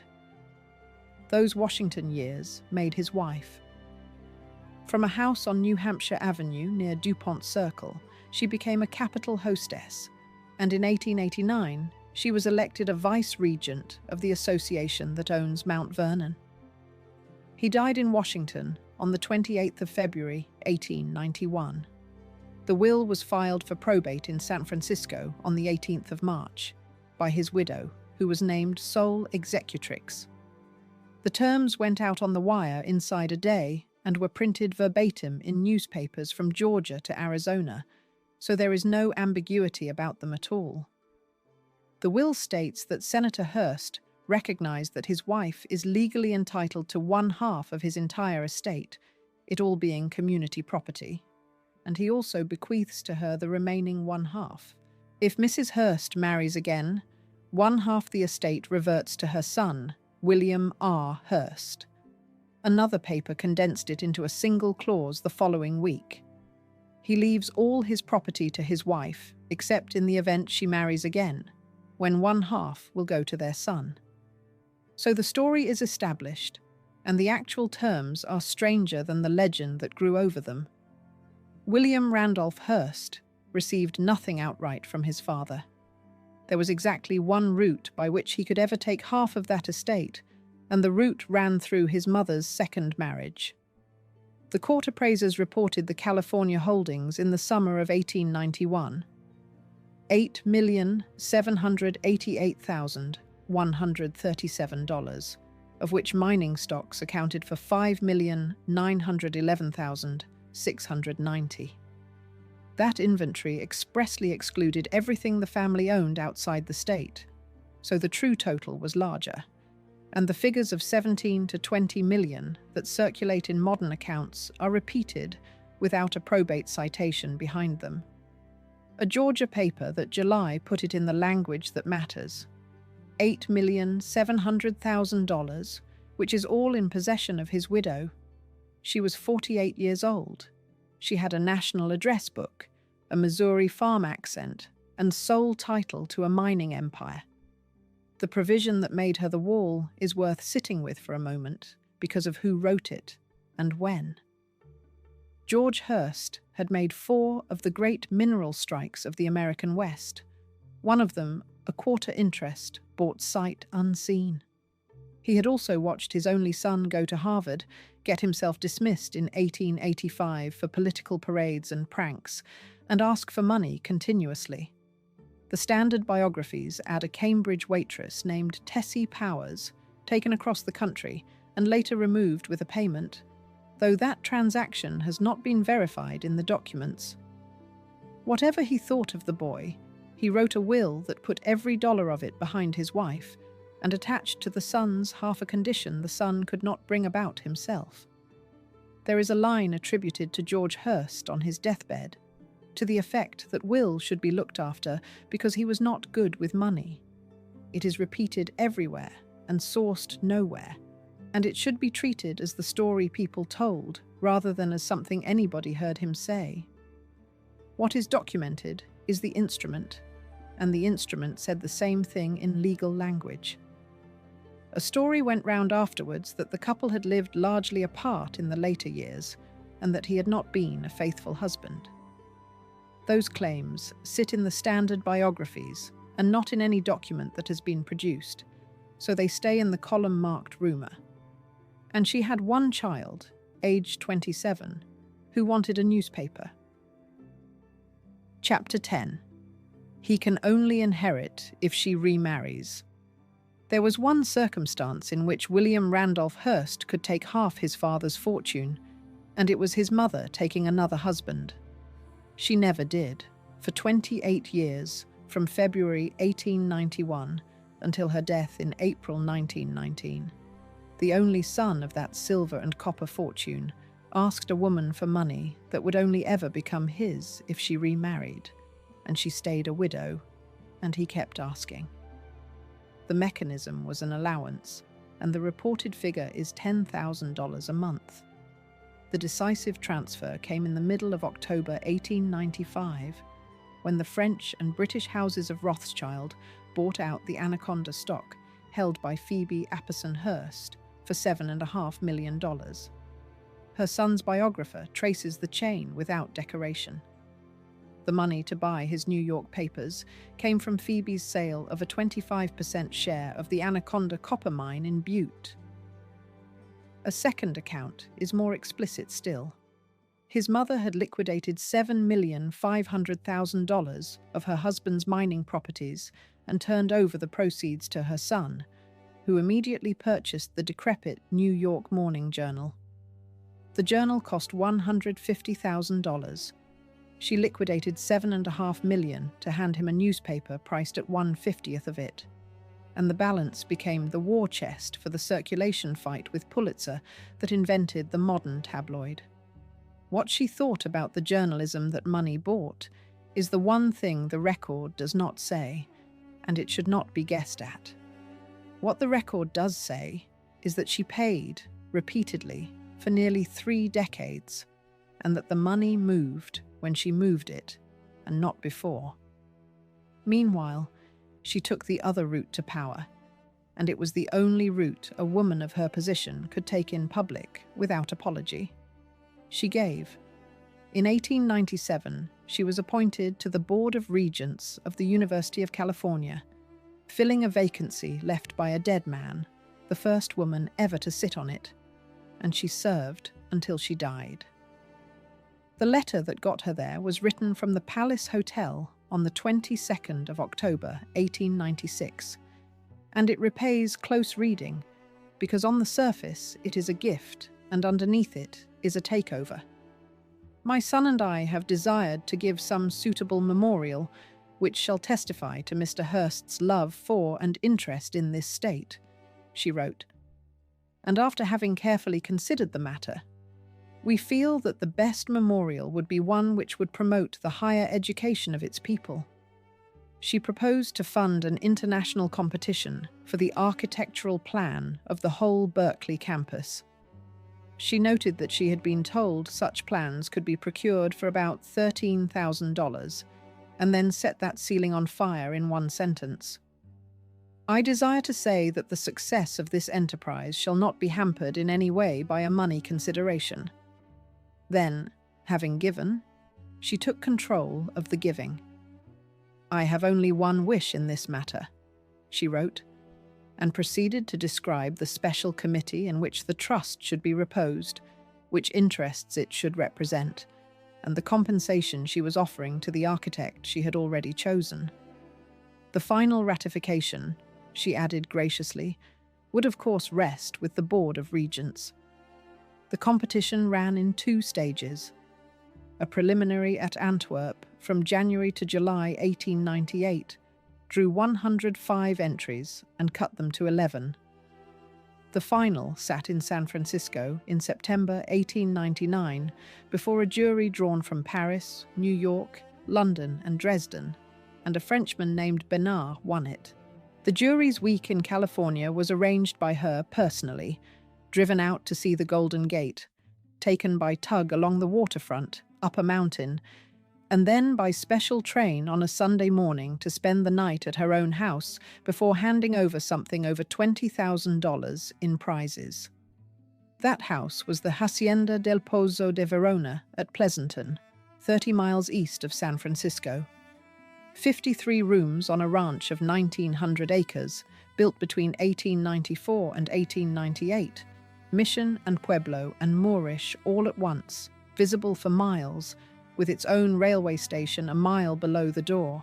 Every spring she brought 300 graduating seniors out on a 5-car train from the Oakland Mole, met them with covered carriages at the private station, fed them in tents on the lawns, had the orchestra moved down to the cement floor of the carriage room for an impromptu dance among the stables, and stood in the entrance of the hacienda while each carriage load cheered her. The house took its name from an ornate 15th century wellhead brought over from Verona and set in the courtyard. A ceremonial well in the middle of the house that everybody came to look at and nobody ever drew water from, in the home of a woman whose entire relationship with her only child ran on the question of how much would be drawn and when. What her money built beyond that competition is a list that reshaped American institutions. The Hearst Memorial Mining Building, finished in 1907 at a cost given as either $800,000 or $1,065,000. Over $1 million to the university in her lifetime, plus 20 scholarships for women. The first National Congress of Mothers, in February 1897, which she bankrolled entirely and called to order herself in a Washington hotel banquet hall while hundreds were turned away at the door, and which became the Parent-Teacher Association. The kindergarten training work in San Francisco, 26 schools operating by 1906. The University of California's Department and Museum of Anthropology, founded in September 1901, with expeditions she funded in Egypt and Peru and Italy and Russia, and over 60,000 objects she gave it. A girls' school in Washington at $250,000, libraries in South Dakota and Montana, Mount Vernon's seawall and its first electricity and its first telephone, and several $1,000s, quietly, to the National Woman's Party for the federal amendment that would give her the vote she had never had. On the north wall of the vestibule of that mining building, she had an inscription cut. This building stands as memorial to George Hearst, a plain, honest man and good miner. A man who, the inscription went on, filched from no man's store and lessened no man's opportunity. A widow does not spend $1 million insisting her husband was honest unless honesty was the point in dispute.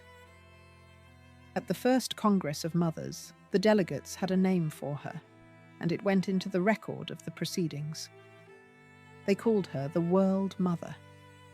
Her own rule for charity, as her obituary described it, was to help the individual to help himself. She never applied it to her son.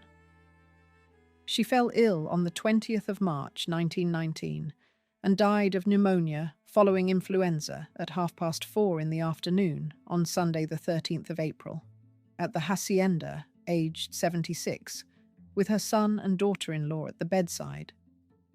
The influenza pandemic took her at the end of it. Her will was in her own handwriting, dated at the hacienda in June 1911, with codicils in 1917 and 1918.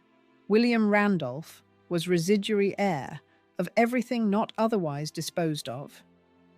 His 5 sons got the Hearst building in San Francisco and the Pleasanton estate. The regents got $60,000 in trust for scholarships. Her niece got $250,000 and the house on the McCloud River. The estate was reported as between 5 and 10 millions, and the people closest to her estimated that she had given 10 million away while alive. Her son sold the hacienda in 1924. It became a country club and burned to the ground in 1969. The wellhead outlived the house.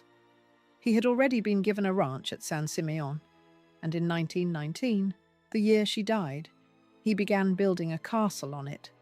There is one more thing in the record of that April, and it belongs here because it is documented and because nobody has ever explained it.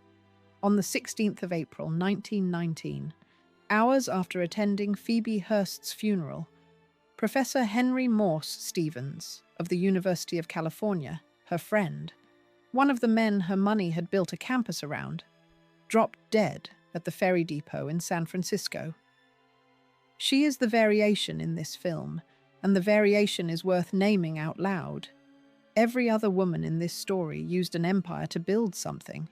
Phoebe Apperson. Hearst used one to hold a man back, and the man was her only child, and the instrument was a clause in a dead man's will that paid him only if she took another husband. She had absolute legal ownership and almost no permitted way to spend it, except by giving it away. The next woman had the ownership too, and then the government of the United States came for it. Chapter 11. The government sues, and the money stops. 4 of these women were handed a machine and told to stand aside from it. The 5th was handed a lawsuit for $15 million. Leland Stanford died at Palo Alto on the 21st of June, 1893, aged 69. He had been one of the Big Four who incorporated the Central Pacific Railroad in 1861, governor of California, the man who drove the ceremonial last spike at Promontory in 1869, and a United States senator. The family wealth at its height has been estimated at around $50 million. The university that carried his son's name had opened less than 2 years before he died, with 15 faculty and rather more than 400 students in a half-finished sandstone quadrangle. It had no endowment income of its own. It lived off the estate, day to day, like a household. Within weeks, the Panic of 1893 froze credit across California. And in 1894, the Department of Justice of the United States sued the Stanford estate for $15,237,000, arguing that as a stockholder of the Central Pacific, Leland Stanford had been personally liable for the railroad's debt on bonds the government had issued to it under the Pacific Railroad Acts of 1862 and 1864. The point of the suit, as the university's own president understood it, was not really the money. The government suit for 15 millions was brought for the purpose of tying up everything in the Stanford estate, he wrote, until the debts of the Central Pacific Railway were paid. He also recorded that an unnamed federal judge had called the action the crime of the century. Everything stopped. Almost every trustee and almost every lawyer she had told Jane Stanford the same thing. which was to close the university until the litigation cleared. To understand why she would not, go back 9 years to a hotel room in Florence. She had been born Jane Elizabeth Lathrop in Albany, New York, on the 25th of August, 1828, the second of 6 children of a shopkeeper, and educated at the Albany Female Academy. She married Leland Stanford on the 30th of September, 1850, aged 22, and their first years were in Port Washington, Wisconsin, where in 1852 a fire destroyed his law library and everything else he owned. He went to California alone. She went back to her father's house. He came for her in 1855. Then 18 years of a childless marriage, which for a woman of her time and class was the defining fact of a life. And on the 14th of May, 1868, at 39 years old, she bore a son. Leland Jr. was the whole of it. He collected. He kept a museum. On the family's grand tour of Europe, he caught typhoid after a cold January cruise on the Bosphorus, and he died at Florence on the 13th of March, 1884, 2 months short of 16. His tutor wrote down what the delirium was like. His mind was lucid at times, and at times wandering, to his horses and his museum, his studies and his pleasures. His mother's response was one sentence: "I have turned for comfort to the giver of both good and evil, and my faith has increased." There is a story attached to the room at the Hotel Bristol, and it is reported rather than verifiable, so it stays a story. Prostrate with grief, Leland Stanford is said to have dreamed of his son urging his parents to live on for humanity, and to have said on waking that the children of California should be their children. Whatever was said in that room, a university came out of it, and 9 years later, the university was the only thing left of the boy, and the government had frozen the money that fed it. There was one more figure standing in the road, and he matters because of who his widow turns out to be. Collis Potter Huntington, Stanford's own partner in the Central Pacific, had forced him out of the presidency of the Southern Pacific in 1890, reportedly in revenge for Stanford taking a Senate seat over Huntington's own candidate.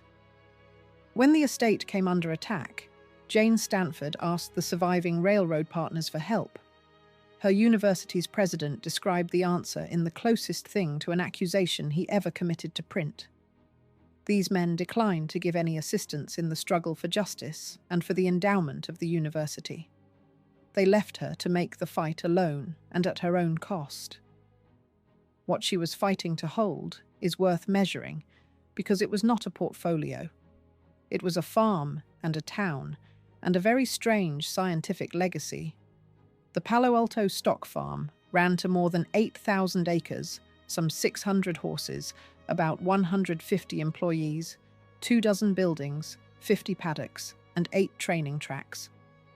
Her husband had paid $12,000 for a single stallion in 1877. In the same 2 years, he financed a photographer named Edward Muybridge to make studies of horses in motion on that farm, and those experiments are the reason moving pictures exist. The farm closed in 1903, so the estate the Justice Department froze in 1894 contained the birthplace of cinema, a half-built university, and a woman of 65 living on an allowance. Her position in those years is easy to state and hard to imagine. She was, on paper, one of the richest women in the United States. She could not touch her husband's estate. A government she had never been permitted to vote for had tied it up. Her lawyers wanted the university closed, and her partners had walked away. And the only asset she could still reach without a court's permission was the contents of her own jewel case. She was not going to close it.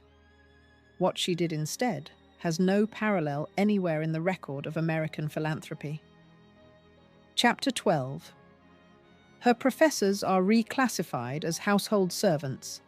To pay the faculty of a university out of a frozen estate, she had the probate court class them as her personal domestic staff. This is the single most extraordinary fact in this film, and it comes from the president of the university, in print, in 1909, writing her official memorial. In the eyes of the law, the university professors were Mrs. Stanford's personal servants, he wrote. As such, it was finally arranged that they receive a special allowance from the estate. This allowance, as household servants paid their salaries, and a registration tax of $20 per year on each student had to cover all other expenses.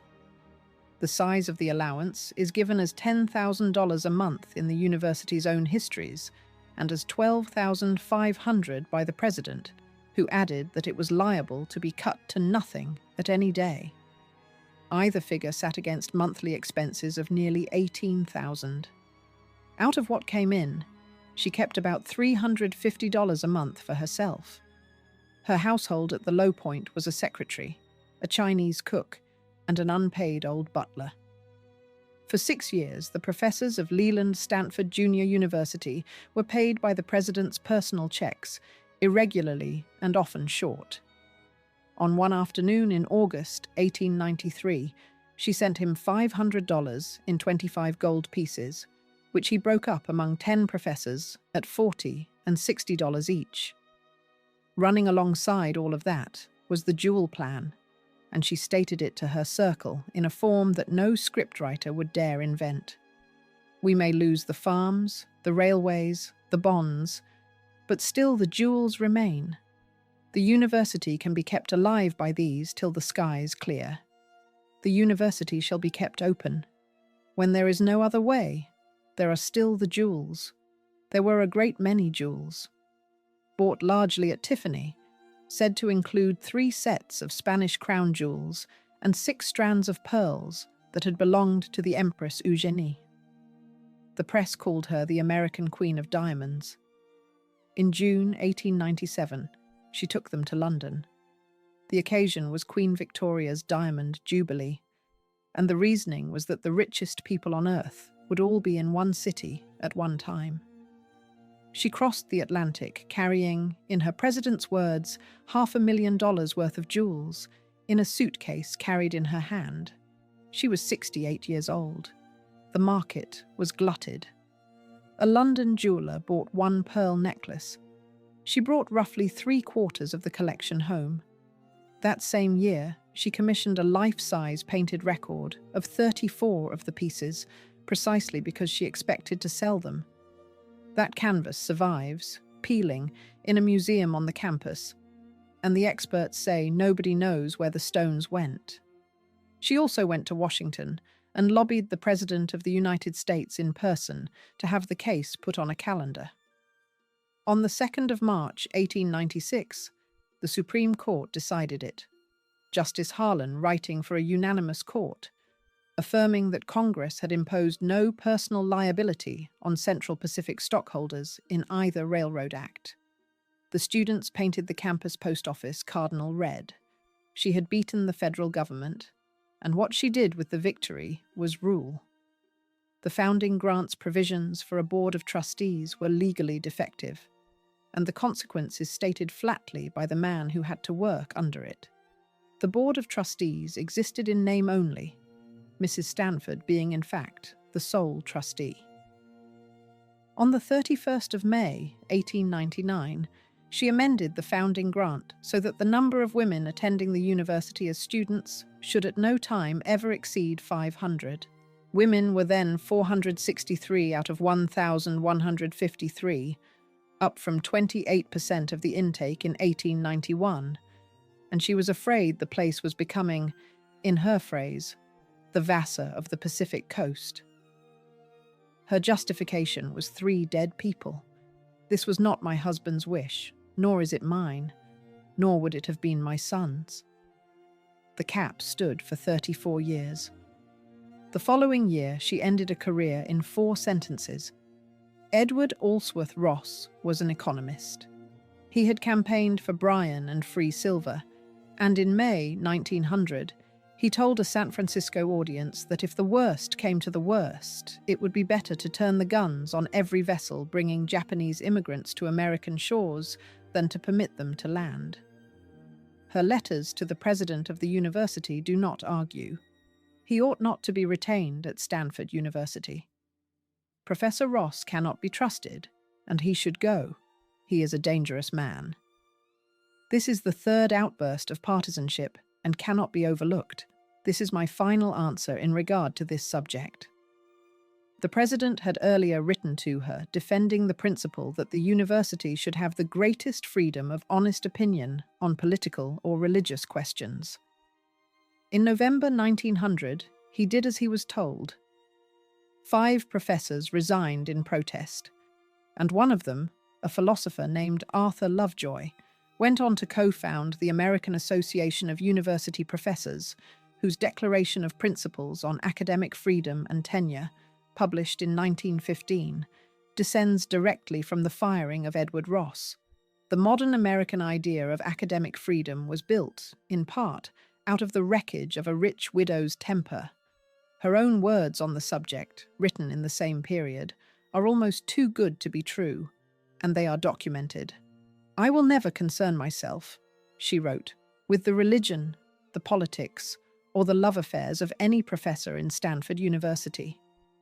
The other thing she did with unreviewable power is the part that has to be handled carefully, because it is the eeriest material in this story, and it has been sensationalized for a century.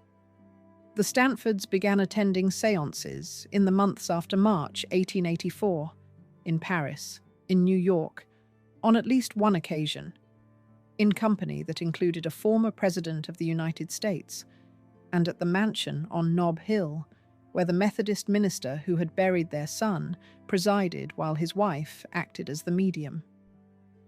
Jane told a reporter that her husband and her son were with her all the time, and that they never came together, but in turns. She referred to the 2 of them as her spiritual advisors. She proposed a chair in psychic psychology at the university, and the president blocked it. Her brother-in-law in Melbourne held hundreds of sittings, collected objects he believed had materialized out of the air, and preserved slate messages purportedly written by the dead boy. There are 2 grounded explanations, and they point in the same direction. Spiritualism was mainstream bereavement practice among wealthy Americans after the Civil War, and 2 rich, grief-shattered parents who had lost an only child were exactly the demographic the industry existed to serve. And a sole trustee with unreviewable power will find an authority to ratify her decisions, because the dead are the only authority that never disagrees. The record also cuts hard the other way, and honesty requires it. Leland Stanford told his own lawyer by 1886 that they had attended séances, but were soon convinced of the utter futility of it. The university's president brought in a professional magician to show Jane how the effects were produced, and after that, she stopped sitting. Her secretary recorded her saying she had not met with any evidence to induce her to believe that the departed returned to earth, and describing her own faith as the sweet, simple, honest, truthful religion of our Saviour. So the verdict on the séances stays open, which is where it belongs.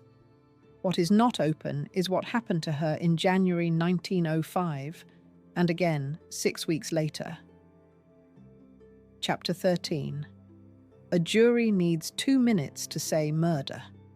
On the 14th of January, 1905, she drank from the bottle of spring water kept beside her bed, and it was bitter.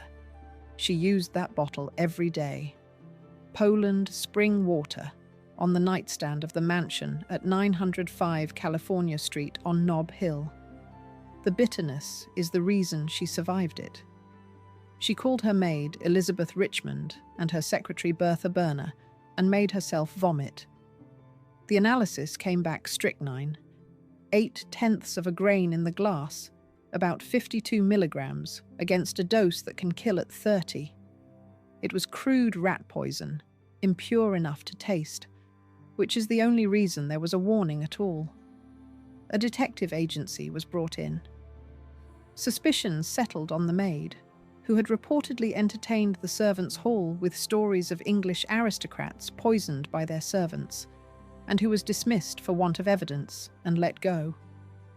Jane Stanford's own statement about the attempt is not frightened. It is offended.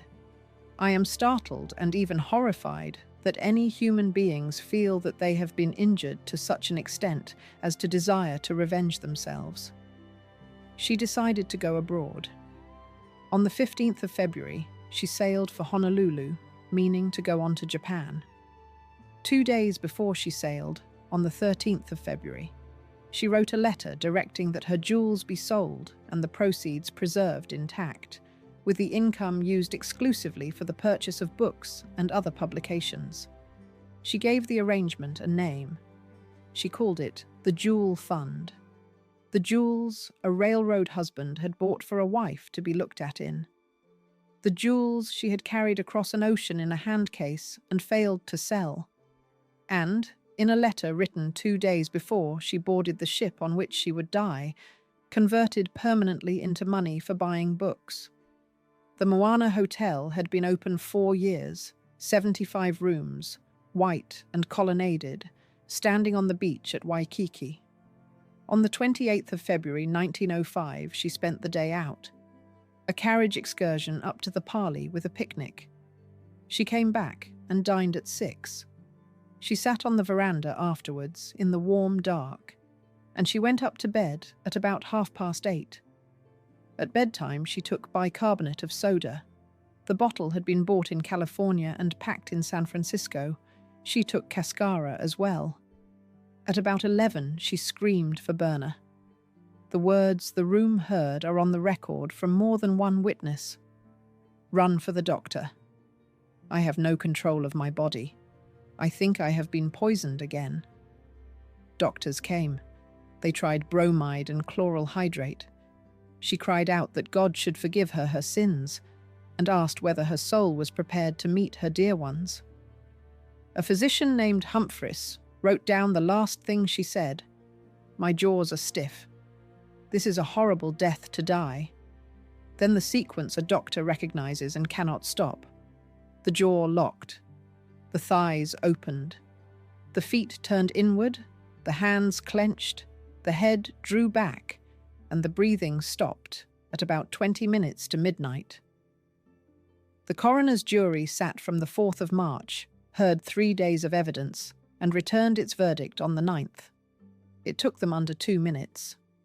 Jane Lathrop Stanford died from strychnine poisoning, said strychnine having been introduced into a bottle of bicarbonate of soda with felonious intent by some person or persons, to this jury unknown.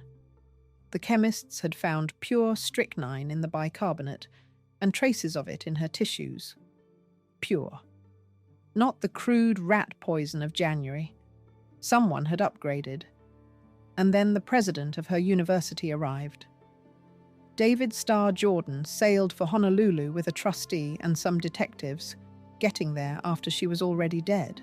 He hired a local doctor of about 1 year's standing, who never examined the body, and who produced a memorandum attributing the death to overeating, gas, hysteria, and heart failure. Jordan issued a finding to the press. She had died, he said, of advanced age, the unaccustomed exertion, a surfeit of unsuitable food, and the unusual exposure, a natural death. On a woman whose jaw had locked and whose spine had arched, 6 weeks after she had survived being dosed with rat poison in her own bedroom, in a room where she had told several witnesses she had been poisoned again. The physician who wrote the definitive medical re-examination of the case in 2003 called the heart failure diagnosis preposterous on its face, given the tetanic spasm and the arching of the back, and stated the conclusion in one sentence. There is ample evidence that Mrs. Stanford was poisoned, that she was given good care, and that Jordan went over there to hush it up. Jordan also went after the doctor who had been in the room, publicly, calling him incompetent and dishonest, and suggesting he had planted evidence. The historian who reopened the whole file in 2022 names a suspect, and the naming has to be handled exactly. Richard White's case points at Bertha Palmer, the secretary and companion of more than 20 years. She was present at both poisonings. She prepared the fatal draft. She was left $15,000 in the will when other servants got $1,000. Her mother was dying and needed money. She had been made to sail to Hawaii against her wishes. White argues she had been caught with the butler in an embezzlement, which gave her employer leverage over her, and that she was by then involved with a Palo Alto pharmacist, which is a plausible route to pure strychnine and therefore to the difference between January and February. White's own public position is that he is very, very confident. That is a historian's inference from circumstantial evidence. It is not a proof, and the film will not pretend otherwise. The coroner's jury said a person or persons unknown, and that verdict has never been legally disturbed. What remains genuinely unknown is where the strychnine came from, how it got into the bottle, whether Jordan knew anything in advance, and whether Bertha Palmer did it at all. What is not in doubt is that Jane Lathrop Stanford was murdered, that she said so twice, that the second time she said it while dying of it, and that the president of the institution she had kept alive out of a household allowance told the world she had died of her heart and was believed for about 100 years. Her funeral drew a reported 6,000 mourners. The Jewel Fund was established at $500,000, and its income still buys books, and it is now reported to have grown past 20 million. 14 months after she died, the mansion on Nob Hill burned to its foundations in the fire that followed the earthquake, and most of the physical evidence of her life went with it. The campus renamed a street for her in 2019. A museum there now shows her death mask beside her gowns and the front page of a San Francisco newspaper reporting strychnine. And the man who had refused to help her fight the government for her husband's estate, who had left her, in her own president's phrase, to make the fight alone and at her own cost, was Collis Potter Huntington. He died 4.5 years before she did. The last woman in this film is his widow, and she is the only one of the 6 who took an empire twice. Chapter 14. She gives 3 birthplaces on 3 documents. There is no birth certificate for the woman the newspapers called the richest in America, and the 3 dates she gave under her own hand do not agree with each other. On the passenger manifest of a liner sailing from Cherbourg in October 1921, she stated that she had been born in Mobile, Alabama, on the 9th of February 1851. On her marriage record in Paris in 1913, she stated that she had been born at Union Springs, Alabama, on the 1st of June 1857, which took roughly 7 years off. The inscription, eventually cut into her mausoleum in California, gives the 1st of June 1850, which keeps the day and month from the Paris document and moves the year back 7. One publisher's research notes report that after she died, her second husband had to write to her son to ask what her real birth date was. If that is accurate, he did not know how old his wife had been. The best scholarly guess is that she was born around 1850 or 1851, probably in Richmond, Virginia, as Arabella Duval Yarrington. Her father was a machinist or carpenter who died in 1859. Her mother kept a boarding house on Main Street after that. She had a sister named Emma, who appears in the record mainly as the person in Texas with whom a small boy was parked for long stretches. That is very nearly the whole of the verifiable early biography of a woman who would end her life owning Rembrandts. A few blocks from her mother's boarding house, a man named John Archer Worsham ran faro parlors, which were illegal. He had earlier run a New York saloon that the police closed. He was arrested in 1863 and not convicted, because the prosecutors could not prove he had exhibited faro. One account has Arabella marrying him in 1869. Another notes the standing alternative, which is that the pair were never married at all and that she was his mistress. No marriage certificate for Arabella and Worsham has ever been produced by anybody. Mrs. Worsham was a name she used. Whether it was ever a legal status is unknown, and she used a great many names. Miss Bell Yarrington, Mrs. B. D. Worsham, Mrs. Bell Worsham, and, on at least one occasion, Belle de Worsham. Archer Milton Worsham was born in New York City on the 10th of March, 1870. In 1877, a woman of about 26 with a 7-year-old son and no visible husband bought a house at 4 West 54th Street. The Metropolitan Museum, which now owns part of it, states the source of the purchase money without embarrassment. She bought it with financial backing from the railroad magnate Collis P. Huntington. Between 1881 and 1882, she gutted that house to the shell and rebuilt the interiors, hiring one of the best decorating firms in New York and installing one of the first private passenger elevators in the city. It was, by every account, exquisite. Then in 1884, on marrying Collis Huntington, she sold the whole thing fully furnished to the oil millionaire John Rockefeller, who lived in it for over 50 years and barely changed a thing. It came down in the late 1930s, but 3 of her rooms were saved and given to a museum, where they stayed on view for about 70 years. In 2009, they were split up among 3 institutions. The dressing room went to the Metropolitan, the Moorish smoking room went to Brooklyn, and the bedroom went to the Virginia Museum of Fine Arts in Richmond. They are catalogued as the Worsham Rockefeller rooms. Her name is on them, attached to a marriage that may never have existed, next to the name of the man who bought her out. And her bedroom now sits in the city she spent the following 50 years pretending she was not from. How she reached Collis Huntington in the first place has 2 versions, and neither is documented. One has him noticing a girl of 19 in Richmond after the war. The other, less scandalous, has her in New York, working to care for his ailing wife. A modern biographer has her arriving in the city as a teenager alongside a tin horn gambler fleeing the law, living in a hovel off the Bowery before Huntington moved her to Lexington Avenue.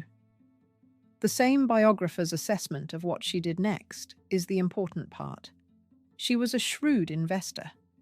When she borrowed from Huntington, she paid him back. By her late 20s, she held Manhattan real estate in her own name, worth something like $6 million in today's money. Collis Huntington's wife of 40 years died of cancer in 1883.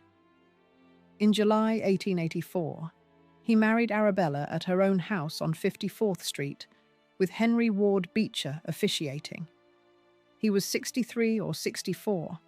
She was about 34. And he took the 14-year-old Archer as his adopted son, or at least publicly described him that way, and the boy took the Huntington name. Here the record reaches a question it does not answer, and neither will this film. There is no birth record naming Archer's father.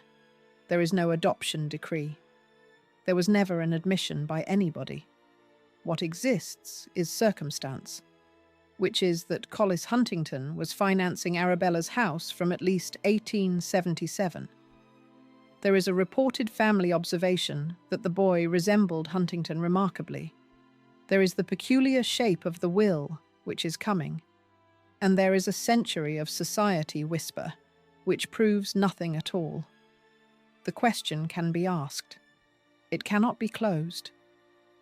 Of Arabella's own voice in these years, one sentence survives, and it was written on the 10th of November 1871 to Collis Huntington by a woman of about 21 with a toddler in the house and no husband in it. You are the only friend I have in the world. Chapter 15. She marries the nephew and closes the split. Collis Huntington's lawyers divided his empire 2-1 between his wife and his nephew, and 13 years later she married the nephew. He died on the 13th of August, 1900, aged 79, at a camp on a lake in the Adirondacks. The reported last words are as plain as the man: "I am very, very ill." A doctor came at speed, and one San Francisco paper recorded the arrival with a period flourish. When he reached the sick man's bedside, life was extinct. What he left was one of the largest fortunes in America, built on the Central Pacific, the Southern Pacific, with its 9,000 miles of track and 5,000 miles of steamship lines, the Chesapeake and Ohio Railway, and the largest privately owned shipyard in the United States at Newport News. The will's exact division is reported differently by different sources, and the honest thing is to give the range. One account has nearly 2/3 of the estate going to Arabella and 1/3 to his nephew Henry. Another, working from probate reporting, puts her share at $22 million, including the Fifth Avenue mansion valued at $1,200,000 and the whole estate at nearly $45 million. New York State assessed the personal estate alone at $35,594,586 in November 1903. Wikipedia says she is said to have inherited more than $50 million, and then flags its own sentence as needing a citation. What every source agrees on is the shape. Arabella took the largest share, Henry took roughly 1/3, and Archer, the son, took the income on $250,000 for life, and nothing else. The papers began calling her the richest woman in America. It was a press epithet rather than a ranking, and it is worth saying who actually held the title in contemporary usage, because it closes a loop this film opened at the start. It was Hetty Green, whose money had come from her father and her aunt. There was one more clause. Collis had left his art collection, valued around $3 million, to the Metropolitan Museum, subject to life interests. So the Vermeer that hangs there today, the young woman with a lute, is credited as a bequest of 1900 and carries an accession number from 1925 because it did not physically reach the museum until after Arabella died. She lived 24 years inside a bequest that already belonged to somebody else. On the 16th of July 1913, at noon, at the American Church in Paris, she married Henry Edwards Huntington. He was her dead husband's nephew and his principal male heir. There was a civil ceremony before the mayor first, which Henry described in a letter as the legal wedding followed by the church.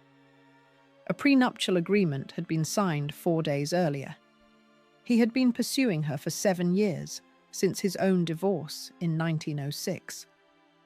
Among the witnesses was her son, who had seen it coming and written in his diary in 1906 exactly how he felt about it. "My mother will doubtless marry him, and I am not sure that it is at all for the best." It was on front pages across America, generally in the form that Mrs. Arabella Huntington had married her nephew, and it reportedly shocked San Francisco society, which took a good deal of shocking. What it actually did was arithmetic. A dead man's lawyers had deliberately split an empire to keep it in Huntington hands, dividing it between the widow and the nephew, so that neither could move without the other. She married the other one. The split closed.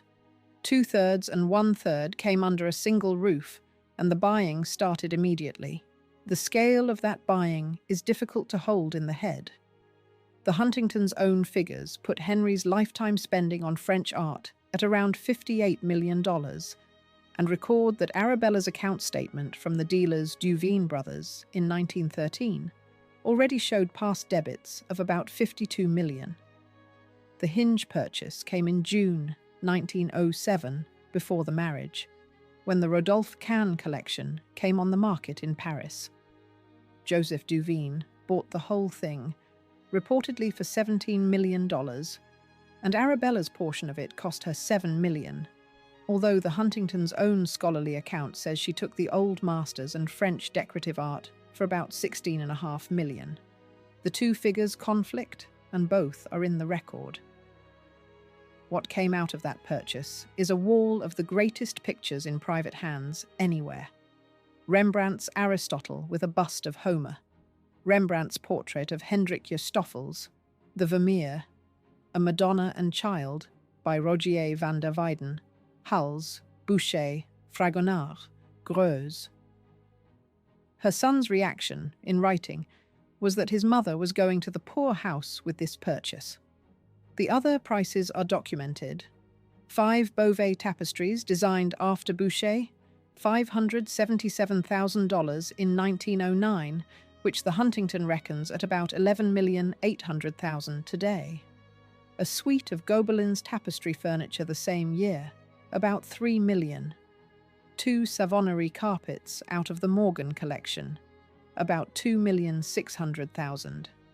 And in 1921, Gainsborough's Blue Boy, $728,000.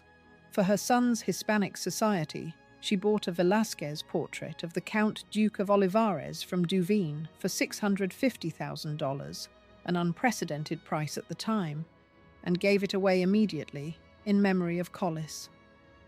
The dealer's letters to her survive, and they are a small education in how a great collector was handled. With reference to the bronze Houdon, Duveen wrote, "Let me beg of you not to send this back. It is really much too fine to leave your house. I ventured to take the bull by the horns," he wrote another time, "and sent you one of them, with its base, for your inspection and approval." On the arrangement of a room, he compared his own work to a beautiful ballet in which the colour effect of the most wonderful shades of pinks and yellows and pale blues is heightened by the introduction of a few men in black costumes. Her son's verdict on Joseph Duveen was one word: a pirate. And the record says Arabella knew perfectly well that Duveen manufactured jealousy between his collectors to move stock, and bought anyway. The houses matched the pictures. 2 East 57th Street, on the corner of 5th Avenue, cost $2.5 million, took 3 million bricks in the cellar alone, and held 10 full bathrooms, plus an oval wing containing a heated swimming bath with a fireplace, massage rooms, and a Turkish bath. Her own bathroom, finished around 1893, cost $15,000 and had a tub of black onyx.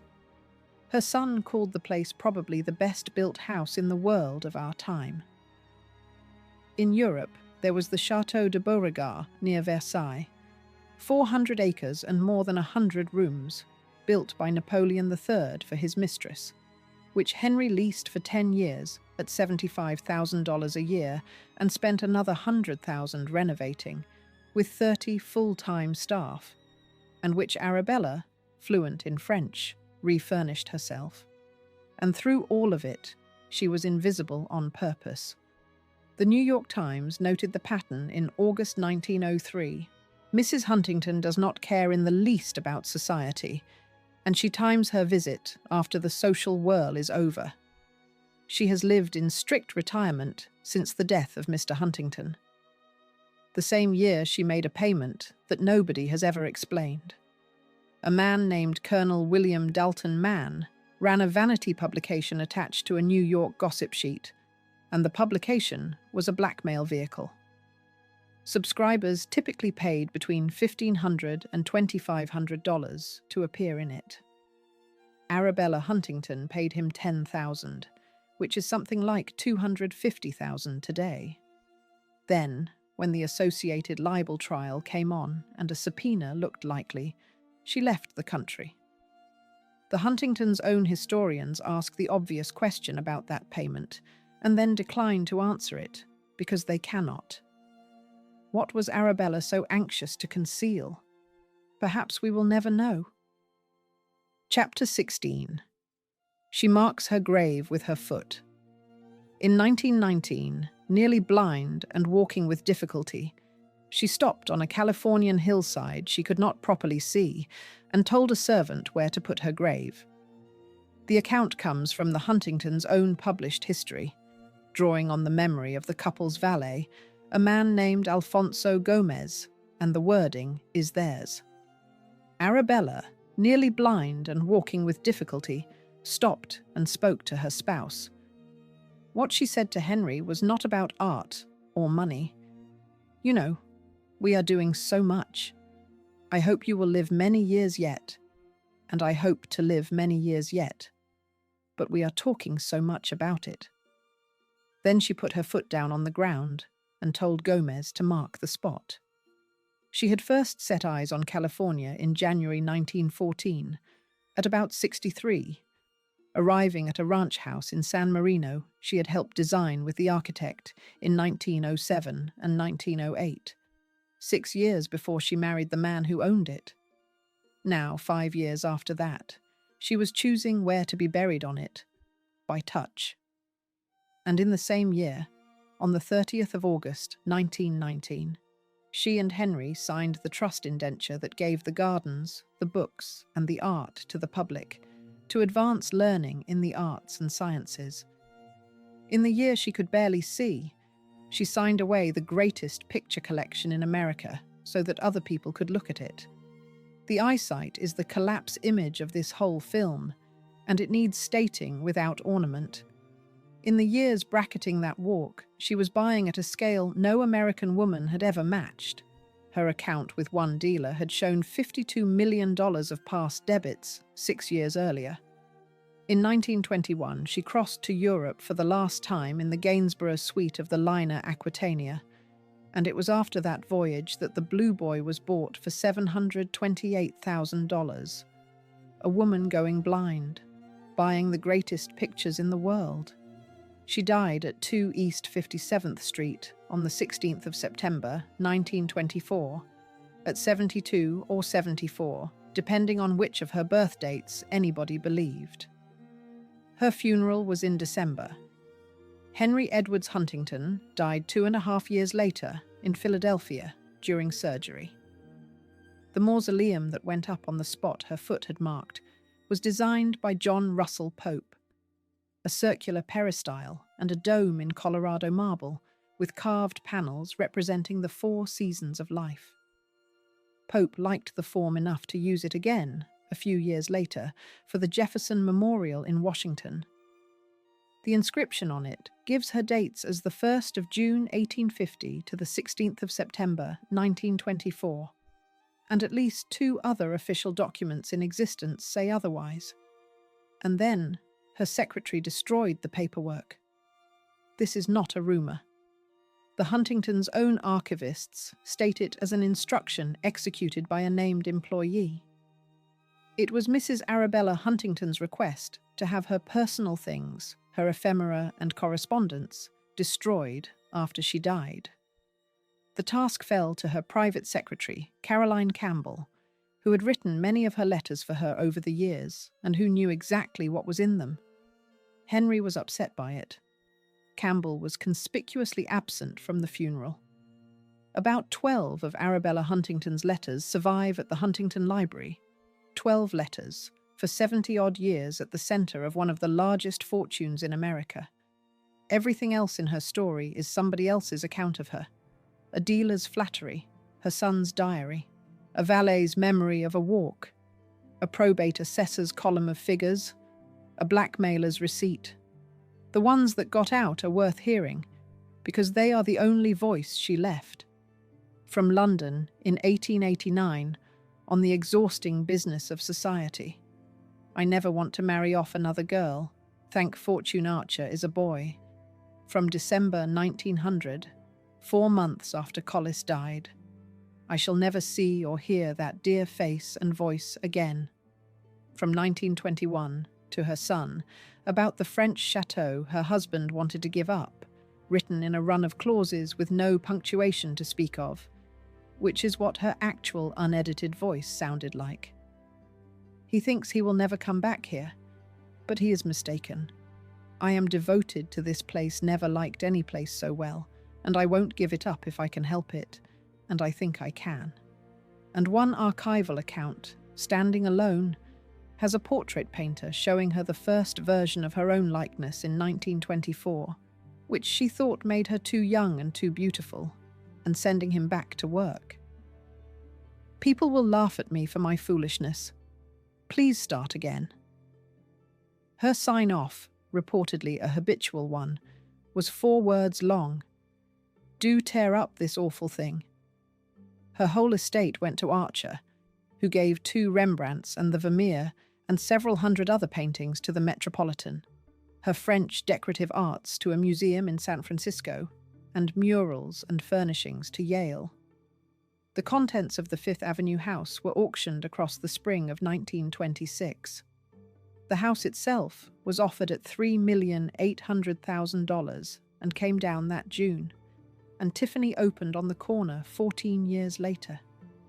The Huntington opened to the public in 1928, with the collection valued at $50 million.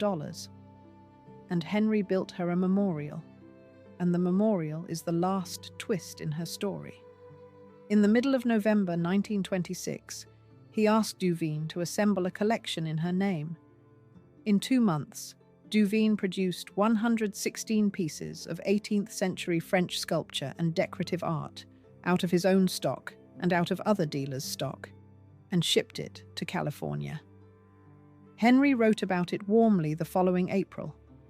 The collections cost several millions, he said, and it is quite worthy, in its beauty, of the lovely character which we both loved. The objects were not hers. They represent the types of objects she formerly owned, as the museum now puts it, but are not the objects themselves. Only a small group of medieval and Renaissance paintings in the collection had genuinely belonged to her, and Henry had to buy those back at her own son's auction. The memorial to Arabella Huntington is a reconstruction, which is, in the end, exactly what she had arranged. She had given 3 birthplaces on 3 documents and a 4th date to a stonemason. She had used at least 5 names. She had paid a blackmailer 4 times the going rate and left the country rather than testify. She had ordered the paper trail of her own life destroyed, and it was destroyed, on schedule, by a woman on her payroll. Every other widow in this film hid something: an illness, a mother, a first marriage, 2 children in custodial houses, a childhood on a farm. Arabella Huntington hid herself, and she is the only one who finished the job. The last image of her is a woman who could no longer see the ground she owned, setting her foot on it, telling a servant to mark the spot, writing herself into the earth because she had spent 50 years making certain she could not be found on paper. Chapter 17. The buildings survive under their husbands' names. The monuments these 6 women paid for are still standing, and almost none of them carries a woman's name. The greatest collection of Impressionist painting in the United States is called the Bertha Palmer collection, after a man who had been dead for 20 years before it entered the museum, and who had spent his life avoiding public view. It carries his name because Bertha Palmer asked that it should. Her biographer records the preference without comment. She always preferred that her husband's name alone should appear on their art contributions to the Institute. And the mechanism was not even a straightforward gift of pictures. She left 2 bequests, $100,000 and $400,000, and the trustees of the Art Institute, 2 of whom were her own sons, used the money to buy works out of her estate. Her sons then added another 32 paintings and pastels, and the whole thing went on the walls in 1922 under his name. The building at Berkeley is the Hearst Memorial Mining Building, and the inscription in its vestibule commemorates a plain, honest man and good miner. The woman who paid the $800,000, or the $1,065,000 it cost, who sat on the Board of Regents, who ran the competition that laid out the whole campus, who put 20 scholarships for women into the place, is not the name on the door. The university in Palo Alto is Leland Stanford Junior University, named for a boy who died at 15. The woman who kept it open by having its faculty entered on a probate schedule as her household servants, who beat the government of the United States in the Supreme Court to hold the endowment together, who carried the jewels to London in a hand case, is commemorated in the fund that buys the library's books and, since 2019, in the name of a street. The institution in San Marino is the Huntington Library, Art Museum and Botanical Gardens, named for two men called Huntington in succession. Arabella's own memorial gallery there was filled in 8 weeks by a dealer with objects that had never belonged to her. The company was Frank Leslie's illustrated newspaper, and the woman who saved it took that name into court and made it legally her own, because that was the only way the courts and the creditors and the stepsons would let her sign a check. And Nettie Fowler McCormick, who directed an American industrial empire for 39 years, without ever once holding a title in it, is remembered chiefly as a donor of school buildings, one of which is named for the daughter who was declared incompetent at 19.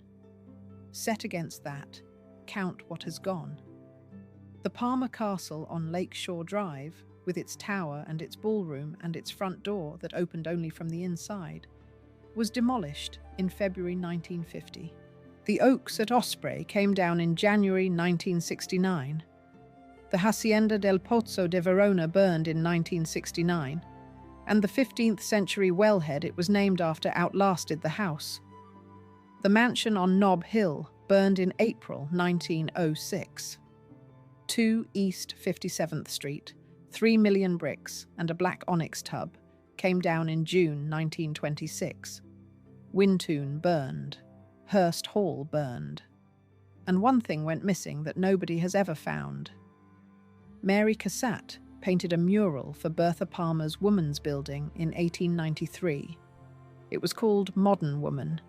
It ran roughly 12 feet by 50 odd, and she painted it in a purpose-built studio with a glass roof, having the canvas lowered into a pit dug in the ground so that she would not have to work from a ladder. The mural stayed in Bertha Palmer's possession, and it was still with her in 1911. After she died in 1918, it disappeared, and it has never been seen since. One of the great missing works of American art, commissioned by the woman who had stood in front of that same building and told a hall full of women to come down off their pedestals, went out of her house after her death and vanished. There is a pattern in that list of losses, and it is not sentimental. What these women built to be permanent came down. The castle stood 65 years. The hacienda stood 71. The house on 57th Street stood 37 years and was replaced by a jeweler's shop. Every one of those buildings was the physical proof that a particular woman had held a particular kind of power, and in every case the proof was cleared for something taller. What survived instead was the money, and the money changed hands into institutions, and the institutions took the names of the men. There is one accounting entry that shows how completely the record can be rearranged, and it is not a building at all. When Henry Huntington set out to memorialize his wife, he did not have her collection to work with, because her son had inherited it and sold it. So a dealer assembled 116 replacement objects in 8 weeks, and the museum's own catalogue now explains, carefully, that these represent the types of objects she formerly owned, but are not the objects themselves. The small group of paintings in it that genuinely had been hers were bought back at her son's auction with her second husband's money after she was dead.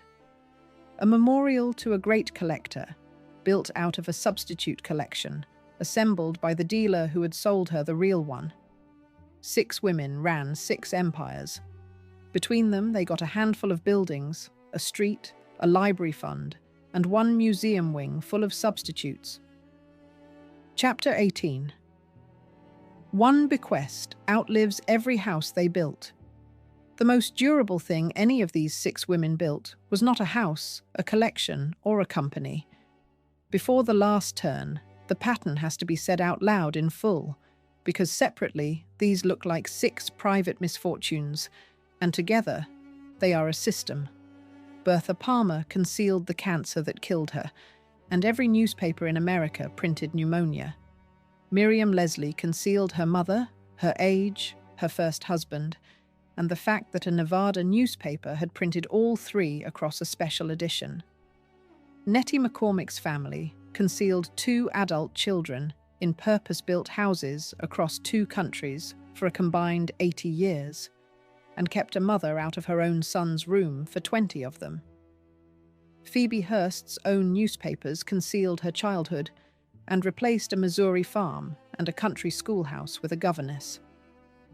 Jane Stanford's murder was concealed behind a diagnosis of the heart by the president of her own university and stayed concealed for the better part of a century. Arabella Huntington concealed everything deliberately in advance and had a named employee finish the job after she was dead. 6 workarounds and 6 concealments, and 1 reason for both. A woman exercising power she was not supposed to have could not also afford to be fully visible. That is the whole engine of this story. The price of the throne was the biography, and the record shows what that cost, because the record is what is left. 145 cubic feet of letters survive from the woman who was never granted a title in the company she directed. About 12 letters survive from the woman the newspapers called the richest in America. The gap between those 2 numbers is not a difference in temperament, it is a difference in how much each woman had to hide. Which brings the story back to a printing house on Bond Street and a signature. In January 1880, Miriam Follin inherited about $300,000 of debt. In June 1881, she went to law and made a dead man's invented name her own legal name, because a woman could not sign for a publishing house and a man called Frank Leslie could. She stopped the presses on a shot president, took a weekly from 30,000 copies to 200,000, cleared the debt, redeemed her diamonds, and ran the house for nearly 20 years. When she died in 1914, she left the whole of it to Carrie Chapman Catt for the complete political enfranchisement of women. The relatives contested it for 8 years, and the settlements paid out to stop them came to over $350,000. What came through on the final accounting in 1922 was $977,875.02. That money founded the Leslie Woman Suffrage Commission. Roughly $933,000 of it went into the campaign. It funded a bureau of 25 people producing daily press releases and weekly bulletins and propaganda films out of the 15th floor of a New York office, reaching by one estimate 10 to 20 million readers a year. It bought 3 struggling papers and merged them into one called The Woman Citizen, launched in June 1917, and sent it to all 531 members of Congress. It put $25,000 into New York State before the referendum of 1917, which New York won. In August 1920, the 19th Amendment was ratified. One of the organizers said afterwards what everybody in the movement understood. "I sometimes wonder," she wrote, "if we would still be going up to the Capitol if Mrs. Leslie had not made that bequest." Every one of these 6 women was denied the vote for most of her working life. One of them bought it for everybody who came after. And if you are looking for the monument, it is not in San Marino or Palo Alto or on Michigan Avenue. It is a line in the Constitution of the United States, paid for out of a magazine empire, by a New Orleans girl of contested parentage who had to become a dead Englishman to be allowed to run it, which is the one reversal in this story that came out right. The buildings fell down. The collections were renamed. The pictures went missing. The mural vanished. The murder was buried. The letters were destroyed. And the single thing that survived all of it was the right of women to be counted. Bertha Palmer stood in front of the Woman's Building on the 1st of May 1893 and answered the sentimentalists who wanted to know whether she would really have woman step down from her pedestal in order to enter practical life. "Yes," she said. 1,000 times, yes. If we can really find, after a careful search, Any women mounted upon pedestals, we should willingly ask them to step down, in order that they may meet and help to uplift their sisters. Freedom and justice for all are infinitely more to be desired than pedestals for a few. She said it at the height of her reign, 25 years before she died, disputing a bill for $5.54. And she went home that night to a castle on Lakeshore Drive with no handle on the outside of the front door, where nobody in America could get in until she said so. If you made it to the end of this one, subscribe, because there are more of these coming. And tell me one thing in the comments. I cannot get past Arabella Huntington ordering her own letters destroyed. If you had built what she built, would you have left the record for us? Or destroyed it too?